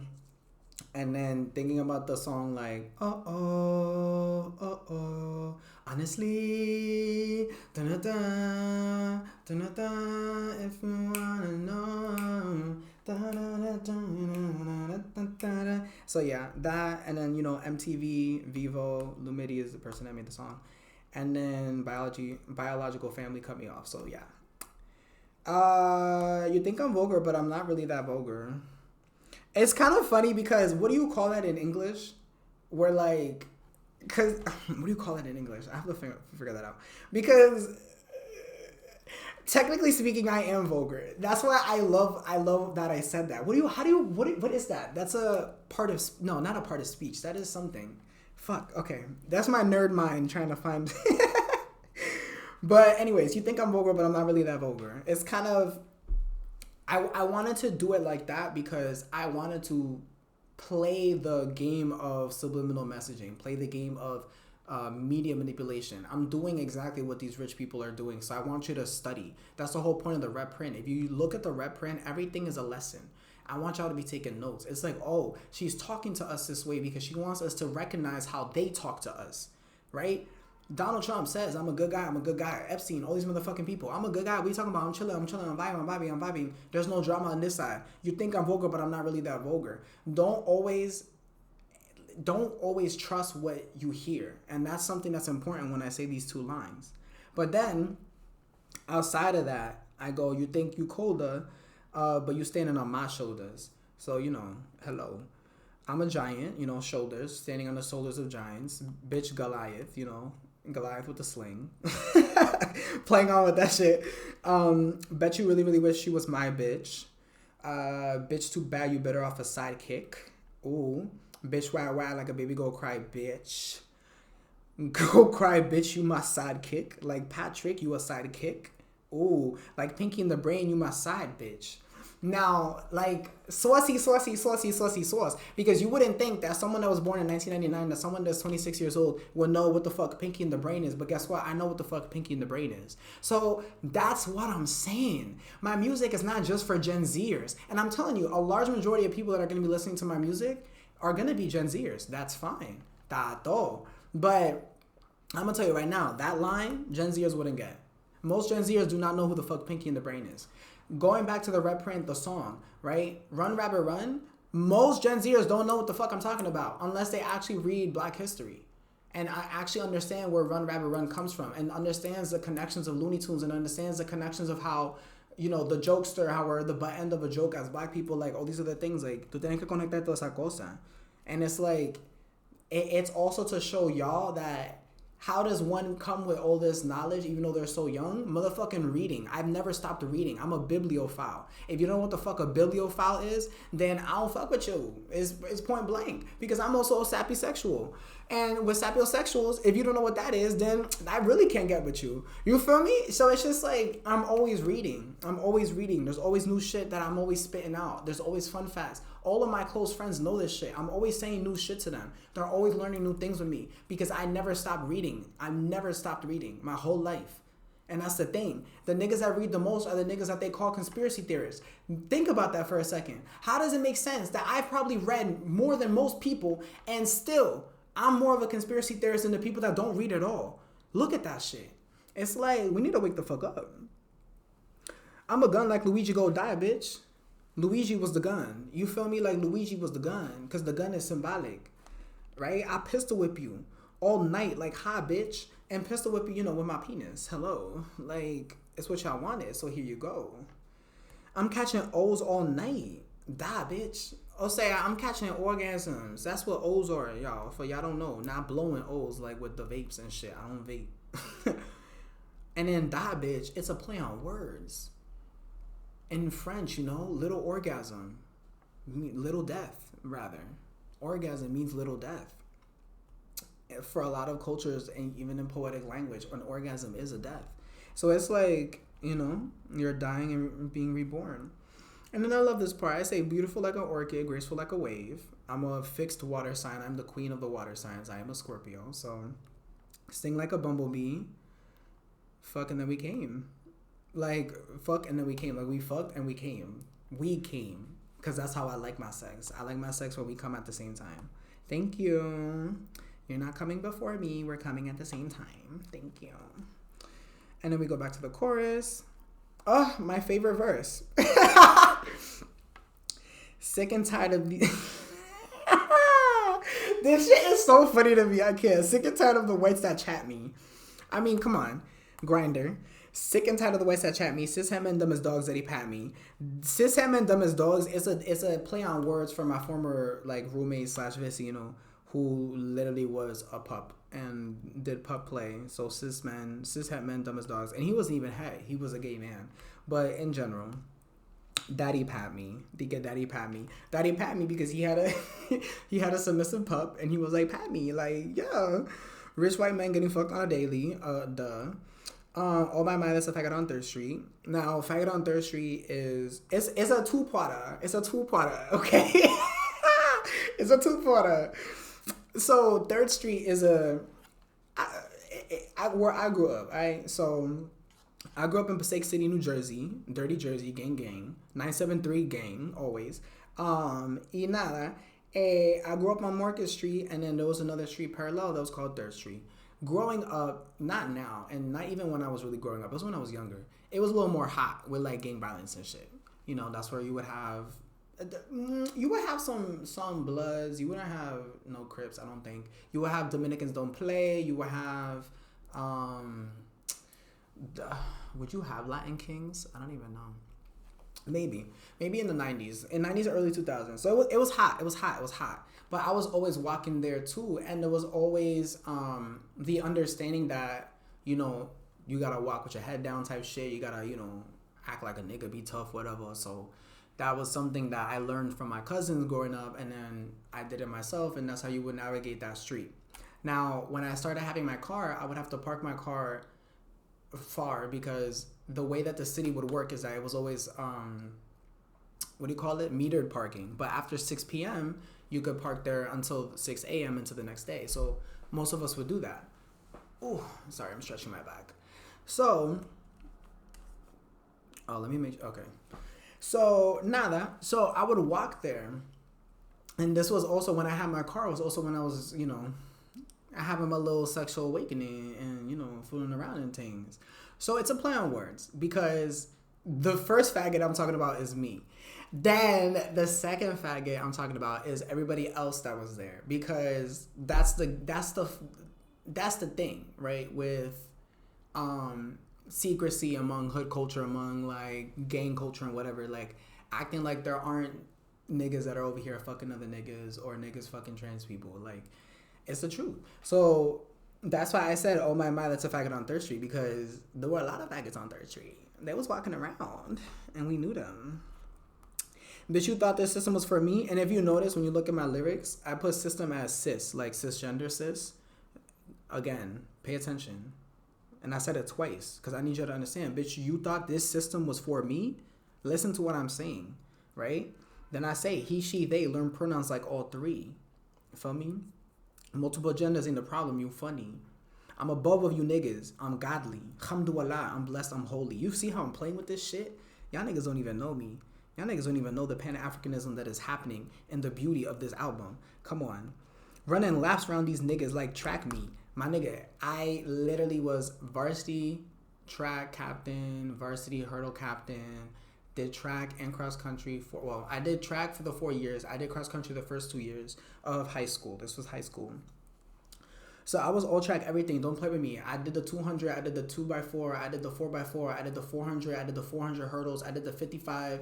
I did the 55 hurdles. I did the 110 hurdles. I did the triple jump. I did the long jump. I did the high jump.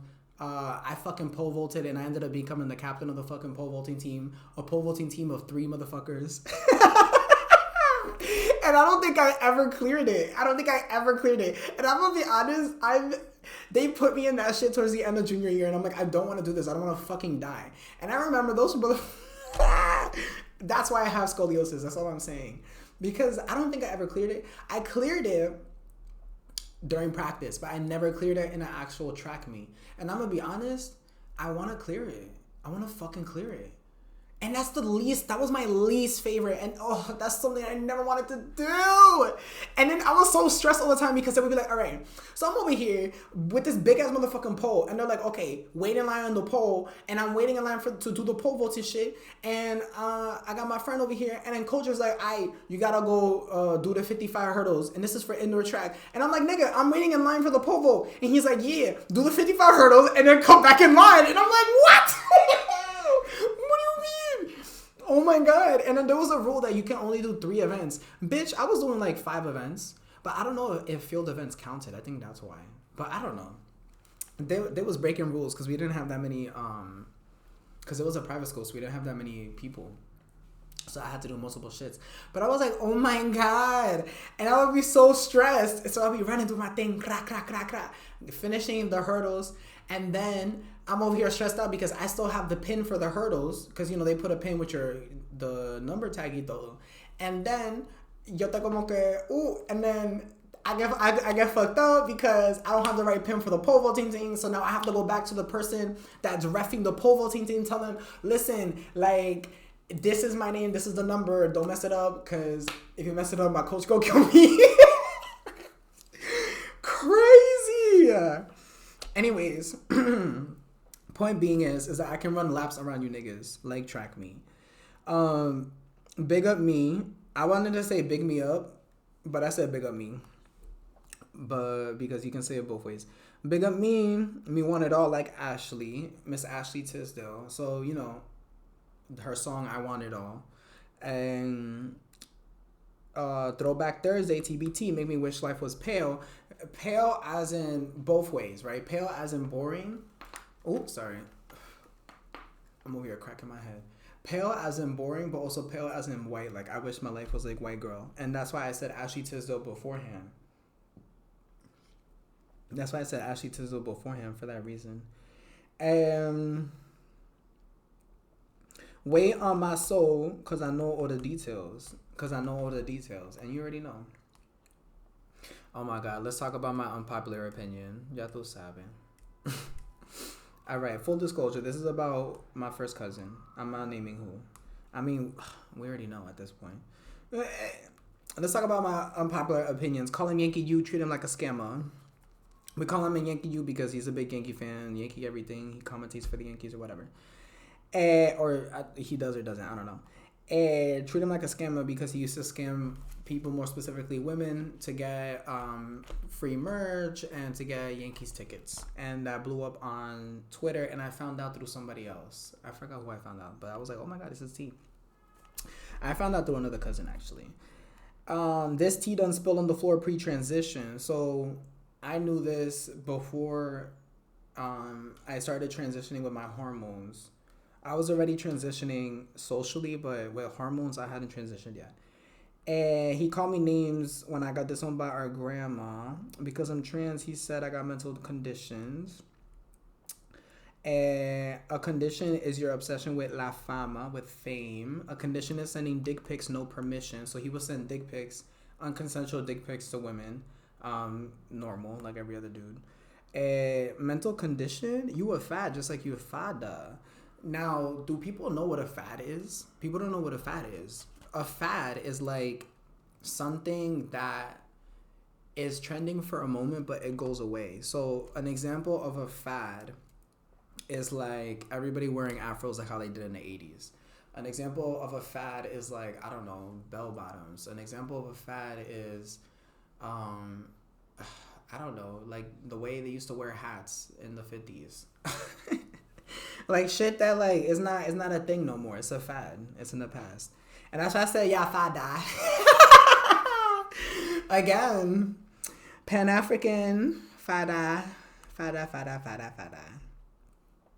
You will never make it. You know competition. Damn. So this is when like the hood comes in. This is very New York. That's why I love this this rap. It's one of my favorite raps because in my opinion, I think it's very New York. It's very aggressive. It's very I'm gonna at you. I'm gonna expose you. And like that's the whole point of New York rap. And it's like that's the fun of the game too. Like I know some of us still do it with the rap battles and stuff. I love that shit. So that's where all of this aggression is coming from too. Is the whole rap battle shit. But I'm not a rapper. LOL. No, I am. That's why those women expose you as a scammer, a rapist and a scammer. He on a mission to cop the latest Yankee merchie, a planner, scamming on X and IG, seeking women for submission. White patriarchy got him good, drop a hammer. So white patriarchy, aquí, I really wanted to allude to blanqueamiento and how in Latin America, Latin American men, Caribbean men are constantly trying to reclaim their manhood by reclaiming whiteness and reclaiming white supremacy because we were forced to think that we as Latinos in general were forced to think that our proximity to whiteness is what will keep us alive, which is theoretically, which is technically true, legally true to an extent, because again, it will never fully save you. But that's the slave mentality that we were given, where it's just like, so long as we kiss the feet of Massa not gonna hurt us. But that's not true because Massa always gonna hurt us. Because Massa is a fucking liar. And Massa is a domestic abuser. Not even Thor is that dumb. Now you finished. Get it? Because Thor be dumb sometimes. Because I mentioned the hammer before. It's me just naming the obvious shit. Go cry to mommy and your daddy. Tell them why. Ya tú sabes. I'm sitting in my room, vibing to Arca's Vanity. Arca has a song called Vanity, ya tú sabes. Got me daydreaming about the life I want for me. A life that's filled with glee, that's happily for me. Right? Pretty simple, I think. This tranny wants a life, no transmisogyny. So y'all know about misogynoir, but do you guys know about transmisogynoir? Misogynoir is, hate against black women, black cis women specifically. Transmisogynoir is the hate and violence and the subjugation of trans black women. So that's something that's very important to note. Got me reflecting about the U.S. hypocrisy. I'm talking Democrats, ahorrando, which means to collect money. Ahorrando torta. Torta is just another form of money, but in Spanish, it could be torta, it could be queso, it could be obviously plata, dinero, like depending on where in Latin America you are, we say it differently. Ahorrando torta from UHC, United Healthcare, and I'm talking red states obsessed with porn that is tranny. We've been knew that. For some people that don't know, in the past 2 years, just Pornhub, I'm not talking about all the other porn sites, but just Pornhub had a record high of trans porn being watched specifically in red Republican states in the United States of America. So just so you know. And that's a statistical fact. I'm talking Palestine, not Israel rehistory. I'm going to say it straight and straight only. Yo hablo de los Catholics que viola. So hold on, because I'm punching mad people's faces here, and I'm gonna say it straight. I'm punching mad people's faces. So I'm gonna read this straight. I'm gonna read it right here. Look, got me reflecting about the U.S. hypocrisy. I'm talking Dems ahorrando torta from UHC. I'm talking red states obsessed with porn that is tranny. I'm talking Palestine, not Israel, read history. So we went from national to international. Then we go, yo hablo de los Catholics que violan for theocracy. So now we're not going, now it's not just international now. Now we're going ideological. Now we're going systemic. Now we're talking about centuries of literal Christianity being used by humans as a tool to literally rape minors. That has been going on for centuries. That's not new. So it's like, yo, I'm punching. It's Muhammad Ali in this bitch. Like, it's crazy. We not fucking Catholics. We ancient African royalty. You hear that shit? We ancient African royalty. Somos Abayala of Latino modernity. Boom. So boom. I'm over here talking about Afro-Latinos specifically. I'm talking about Afro-Caribbeans specifically, because we come from ancient African royalty, and Abayala is the original indigenous name of this side of the world, of the Americas, basically. It's also called Turtle Island as well. Of Latino modernity. Latino modernity is a title of a very famous research paper that was done by Echeverria. Something Echeverria. But his last name is Echeverria, I think. That rings a bell. So something Echeverria. And he was talking about Latino modernity. And there he talks about how the concept Latinidad is fake. And how Latinidad was actually placed on us so that we can have a nicer way of submitting ourselves to white supremacy, because it's kind of hard to sell it to a group of people that are literally fucking brown and black that, oh, you need to be white supremacist. Like, you can't say that word, but you can say Latino, you can say Latinidad. That's why we all say it. But we need to understand, and he helps us in his research understand that Latinidad, that concept, the word itself, was actually used as a safe word to safely, quietly, under the ground, whitewash and delete indigenous and African knowledge and knowledge systems and praying system and wisdom systems, toda esa cosa. So let's wake the fuck up. Thank you. Blanqueamiento for 500, that is reality. For 500 años. I'm talking about 500 years of colonization, of blanqueamiento, right? Debemos reimaginar our black community. So now we switching it. So now I'm going to this line. Now we're going to the United States of America. Now I'm talking to African Americans now, right? Before we were talking about the Latinos, the Black Caribbeans, everybody that was there. Now I'm talking to the Latinos, because notice, I'm only speaking to what I've experienced. I grew up in the tri-state area of the United States of America. I am Caribbean, I am Black, I am Afro-Latinx, I am trans, I'm autistic, I'm all these things. So it's speaking to my lived experiences, things that I actually experienced as a person of these identities, of these groups. Because that's the thing. People want to look at black people, at queer people, all these other things as this monolith, but you can't do that, because there's more to the story than just what you see. So vamos a seguir. I say, black on black crime still? Are you fucking kidding me? Core of hip hop, y'all forgot what it's supposed to be? Africa Bambaataa united niggas from opposing teams. He made them rap. They discovered authenticity. So this is really important. A lot of people don't know this, but the history is the history, and the history is the pumping of drugs in black communities, mass incarceration on the rise, the opioid crisis, the crack epidemic, all these other things happening in the 80s and the 90s. Hip-hop brought people together, and specifically brought gangs together in inner cities in New York specifically, so that instead of fighting each other, they started doing things like crumping. Crumping is an African-based dance that was invented in New York City in the 80s and 90s to combat gang violence, where gangs will come together. They get a fucking cardboard in the streets, on the concrete, put cardboard, and they'll start spinning on the top of their head. They start doing all these things. You know, over time you will call it breakdancing, but there's certain factions of styles of dancing, and crumping is more aggressive. It's like you're punching and hitting the person in front of you without actually doing it. And it's so it's so sacred to me, because that was the foundation of my dancing. My life was saved because of crumping. And that's 100%. When it came to bullying, when it came to the struggles in my life, when it came to me missing my birth mother, like, I would crump in my room, hard, crying, boogers, everything, but I would be fucking crumping to the most gangster fucking music, like, for real. And that healed me. And it's so beautiful that I did that at such a young age as a black kid, when the core of hip hop was that. It brought us together. The diss rapping, the rapping with the disc jockeys, right? Before they were, DJs, disc jockeys, they were over there battling each other, going back and forth. And it's just like all of this.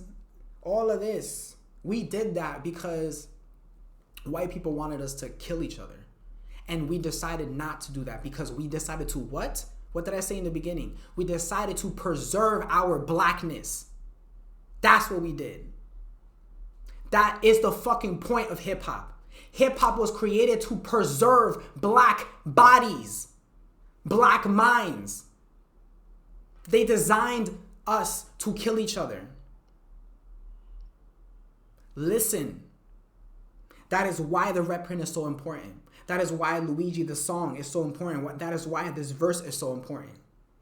I'm helping us remember. That's the whole point of my business. That's the whole point of my existence. Helping us remember. I'm helping myself remember so I can help you remember, so that we can come back to who we already are. We were already great. There's nothing to go to. We already have it. It's already here. Are you kidding me? They put us in the worst fucking hoods. They destroyed our houses. They pumped drugs into our families. And we still said no. We're not going to kill each other anymore. We're going to fucking rap. We're going to crump. And we're going to DJ. That's why we have hip hop today. And people like Nicki fucking Minaj forgot about that fucking shit. She's not a fucking rapper. And she doesn't represent hip hop culture. And I'm going to say it just like that. The essence of hip hop culture is preserving blackness. Nothing goes above that shit. Nothing. Remember that shit always. Like I said, he made them rap. They discovered authenticity. We really must let go of this white supremacy. Going back to me, I'm black, disabled, Dominican, trans, non-binary. But to you, to the public, you're soy pedo, hooker, manly, disgusting. Why the fuck you let this fucking world hate me? We used to kick it, laughed. You loved me. Townie money. Fuck you money. Like, I don't want money. War y'all love. I want love. Not Pluto plutocracy. Not this money shit. None of that shit. We don't need subscription Teslas. We need family. Suicidal thoughts brought to me no proximity. Now, I ate that up because suicidal thoughts brought to me no proximity, like, you know, alhamdulillah, exactly. For the girls that know, I'm not going to over-explain it. And that ass fuck Trump and the Elon Musk presidency. Keep an eye out for the technocrats. Keep an eye out for Elon Musk. Technocrats are dangerous. We are Afrofuturists, like out of this galaxy, like period. Like I ate that up. Come on. That's all the beautiful Afrofuturists in our past, in our present, and in our future. This is my longest rap. Sorry if it's preachy. And this is my longest. I love that this is a long podcast too, because we need this for the new year. The new year, 2026. Did I say Happy New Year in the beginning? I don't remember. Happy New Year. But Luigi's bullet woke me up. It set me free. Our only responsibility is to grow like trees. Honestly, I should really turn this into a motherfucking children's book and like take away all the bad words and shit. But like, I could be the new Dr. Seuss and less problematic. Oh, I love that. We need a new Dr. Seuss because again, I was a bibliophile, still am a bibliophile, forever will be a bibliophile. So I used to love Dr. Seuss. I used to love all of it. Green eggs and ham y todo. But then, you know, you start to grow up and you start to learn that white men are questionable. And then you start to be like, maybe I shouldn't be listening or reading this shit anymore. So take a breath. Download Mycelium Learnings. Mycelium is the thing that is attached to fungi and mushrooms and at the roots of all the plants and trees that exist in the world. And it allows the plants and the trees to communicate with each other. So without mycelium, plants in the Dominican Republic can't communicate with plants in Beijing, for example. And a lot of people think it's some voodoo magic shit. And it's like, no, the entire planet is sentient. And y'all just don't want to admit it because when you realize it and you admit it, you're going to feel fucking bad for everything you've done. And yeah, been there, doing that still. But, you know, there's still a chance to apologize to the earth and come back to her. Because it doesn't matter how much we abuse her, she'll always accept us. And I think that's something that's, you know, why we really need to do better. Because she's always going to accept us with open arms. No matter how alone we feel, no matter how much we abuse her, no matter how much we ignore her and destroy her, she's always going to accept us with open arms. Always. And, you know, that's, I don't know. It makes me want to delete the human race because we don't deserve something that beautiful, that sacred. We don't deserve that shit. This is the REDPRINT. This is the fucking prophecy. This track, the moment, if he gained popularity, please listen to La Reina's philosophies. This shit is deeper than equality. And I say that too because everybody with their neoliberalism thinking, they're like, oh yeah, equality for everybody. No. Equity. Because equality doesn't do shit. Equity gives people the things that they need so that they can succeed like everyone else. Equality just gives everyone the same shit. We don't want everyone to have the same shit. We want everyone to have the things that they need so that they can succeed in the lives and the goals that they want to achieve in. ¿Qué más? Enough, baby. Me not want more fatalities. It's time we come together, focus on duality. Just REDPRINT fee and all the bureaucracy. Trannies fee run the world. You hear that? Trannies fee run the world. I'm telling you, it's that Pan-Africanism. Tune in. Trannies fee run the world. Call it meritocracy. Y'all need to let go of the bullshit. Come on, after me. Period. And then the ending is Taunima. Taunima means just fuck you. Suck Yamada. That's literally what it is. Suck Yamada. Yache, querida.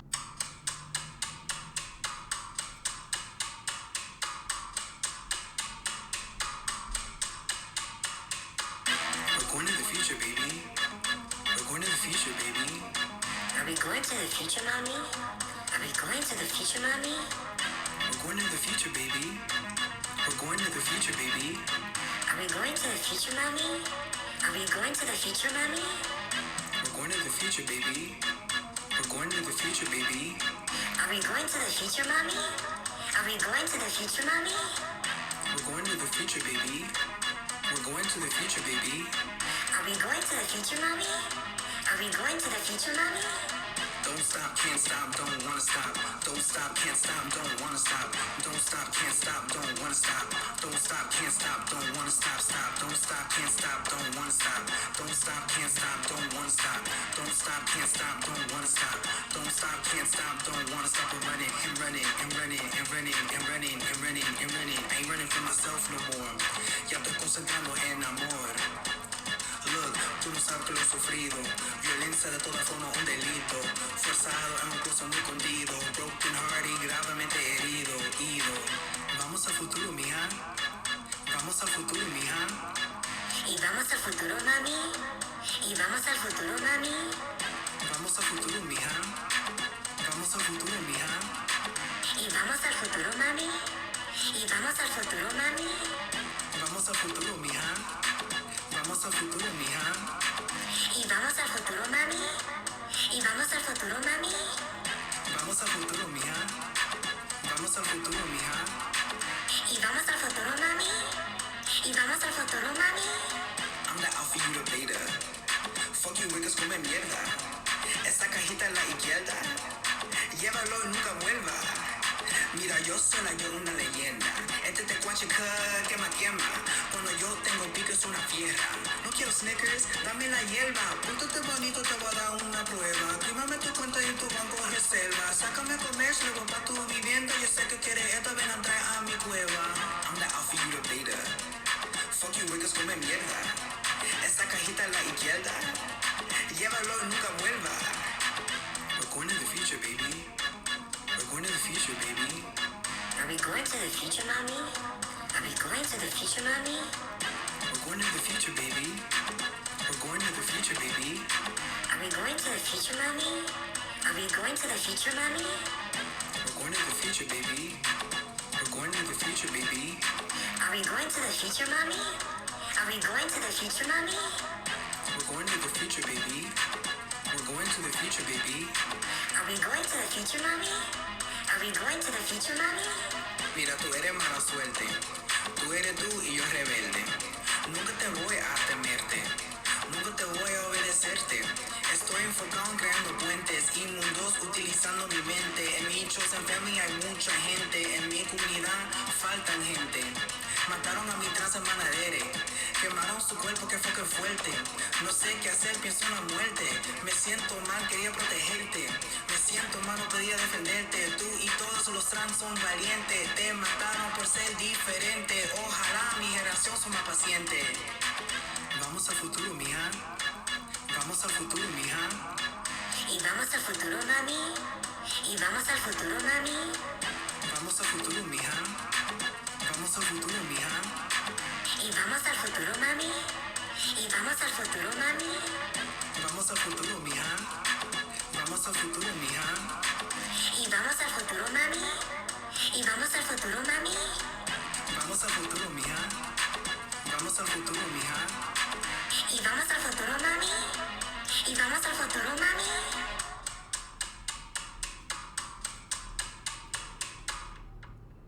I'm the alpha, you the beta. So I'm the alpha, you the beta. That title came from. Ooh, my phone fee died. Fee 5 phone. Oh shit. And it's me trying to get my. Oh shit. She finna die. Is he stuck in the closet? Is he under the mattress? The motherfucker under the mattress. Who remembers that? Please, someone tell me you remember that. Is he inside the closet? Is he under the mattress? The motherfucker's under the mattress. Oh my god. They don't do comedy like they used to. Okay, so are we going to the future, baby? So this is really important because this song is really playing, especially because it's the last song of the album, is really playing with the whole timeline stuff. So I'm really I'm playing as my mother, and my mother's talking to me, and I'm talking to my mother. I'm sorry. I got a little burpy burp. So I say it in English and I say it in Spanish, but I say, we're going to the future, baby. We're going to the future, baby. And I say, are we going to the future, mommy? Are we going to the future, mommy? So it's literally that. Como que I always talk to my birth mother despite her not being here. She always communicates with me still to this day. And it's that. I wanted to pay ode to our conversations because our conversations is what helped me realize my purpose, my calling, all these things with art, with making the red print, the album y todo eso. So it's like, even when I was younger, it was talking to her about better days. Like I wanted to run away from my home y todo, like multiple times. And, living in a domestic violence household your entire life is difficult. It's not, peaches and cream. So, eso. And then I go, don't stop, can't stop, don't want to stop.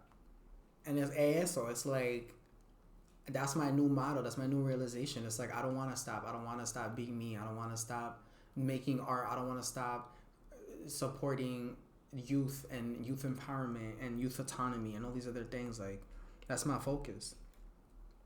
So, again, this one came from esa canción with Beyonce and is it Coldplay? I don't even know. But the one where she goes, running, running, running, running, running, running, running, running from myself, Lord. Not I'm gonna give it all. Some shit like that. I don't even know how it goes. So I ain't running from myself no more. I'm running from myself no more. Eso. Ya estoy concentrando en amor. I'm focusing on love. And then I go, look, tú no sabes lo que he sufrido. Violencia de toda forma, un delito. Forzado en un closet muy escondido. Broken hearted y gravemente herido. So, I've gone through a lot. Violence of all forms. A true crime type shit. Like, I was forced inside a closet. Really hidden. Broken hearted. And deeply wounded y toda esa cosa. And then I say the is this a chorus? I guess it's a chorus. En español. And then this part. So I'm an alpha and the beta. I don't know if I mentioned it before, but the title was originally thought of because of my former roommate / vecino. Because again, the whole pup play is that one person is an alpha, the other person is a beta, and because it was a toxic situation. And if you go to episode 4, I kind of talk more about, I go all in, talking about what happened during those 2 years. And I ended a letter that I wrote to him as the last letter that there's like a farewell letter, I guess. It wasn't really a farewell letter. It was just me calling him out. But I ended it with saying that I'm the alpha and that you're the beta. And I said it just like that, as a way to take my power back because, he's a white supremacist. He's a proud KKK member, Confederate flag owner, like Trump supporter, despite the fact that he's gay. Like, that don't mean shit. Like, his whole family's military, like, all that shit. Es como que, military shit. It's a lot. And it's like there's a lot of harm in history in his life. And I know his generations have done a lot of harm to my people. So it's like I am the alpha. That's why y'all came to Africa. Y'all bitch ass pussy ass niggas came to Africa for a reason. Cause we're the motherfucking alphas. So then I go, I'm the alpha, you the beta, fuck you wickets, come mierda. I thought of that verse a while back. I had that shit saved, yo. I was like, yo, I'm gonna use this. I had this even when I released my other album. When I released my other album, I still had that. And I was gonna put it for my previous album, but I was like, nah.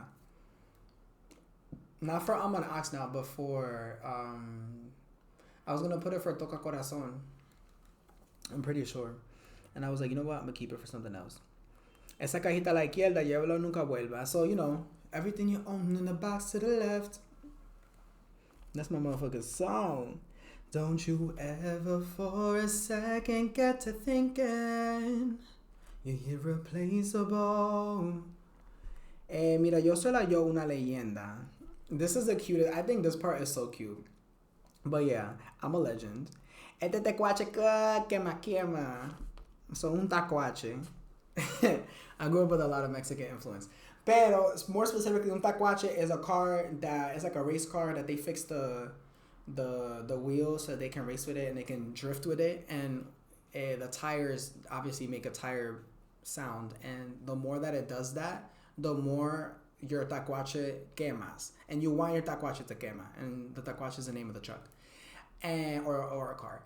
And you want it to quema. So you want it to make a longer streak because the longer streak it shows that, you know, your skill y toda esa cosa. It's a cool culture thing. It's like a Chicanx thing. I love it. It's cute. So again, Chicanx influence. Cuando yo tengo pique, soy una fiera. And that's very Dominican. Just don't piss me off. No quiero Snickers, dame la hierba. So this one was cute. It's very original because I'm like, yo, usually when you're angry, you eat a Snickers. But I don't want Snickers. I want hierba.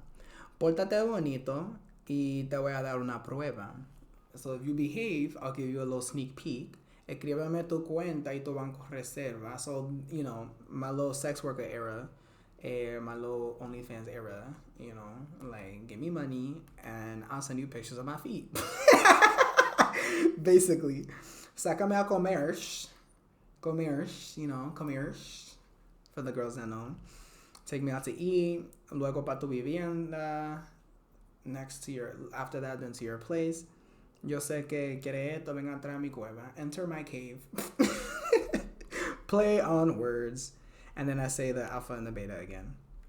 And then, I love this ending. This ending is super strong. So I say, mira, tú eres mala suerte. You're bad luck. Tú eres tú y yo rebelde. You're you and I'm the rebel. Nunca te voy a temerte, nunca te voy a obedecerte. I don't fear you. I'm not obedient to you. None of that shit. Estoy enfocado en creando puentes. I'm focused on creating bridges and worlds using my mind, utilizando mi mente.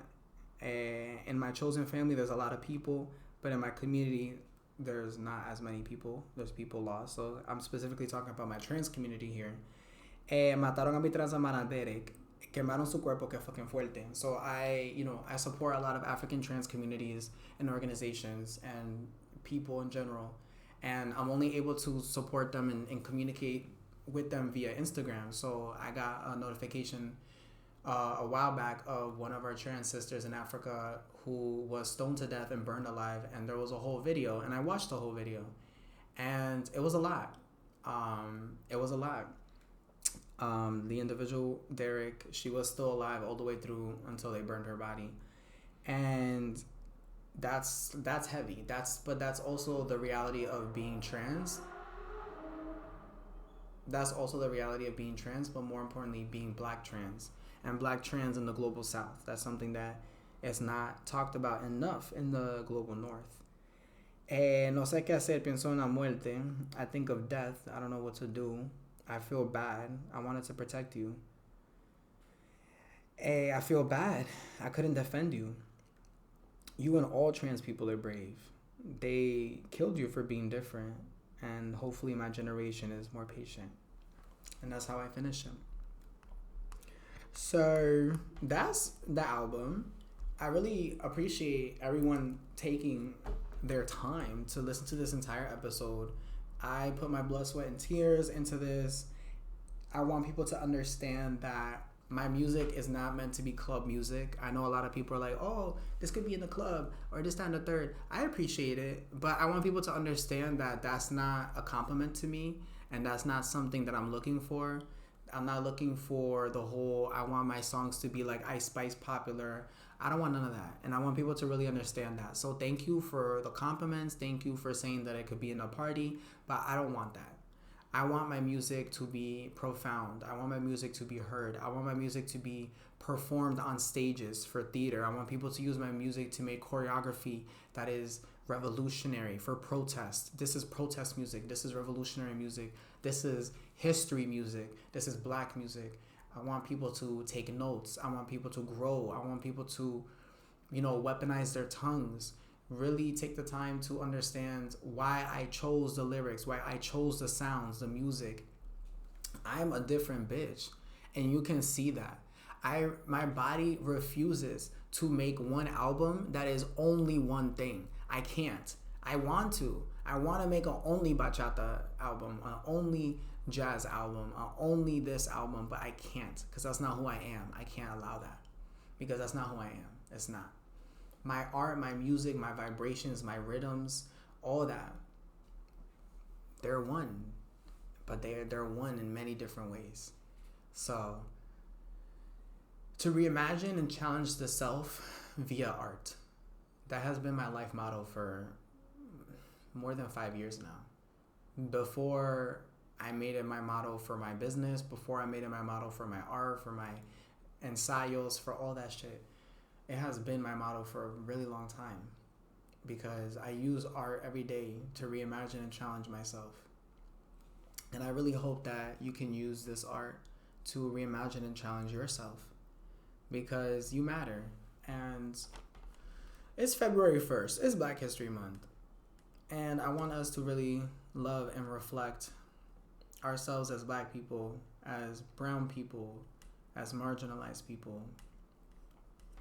We deserve peace. We deserve love. We deserve total liberation. And on that note, thank you for listening. This is the Vamos a Hablar Inglés podcast. I'm your host, La Reina TAÍNA. And as always, vete con Dios. Que Dios te da amor, sabiduría y salud. No pasa nada, yo veo agua, meneo culito.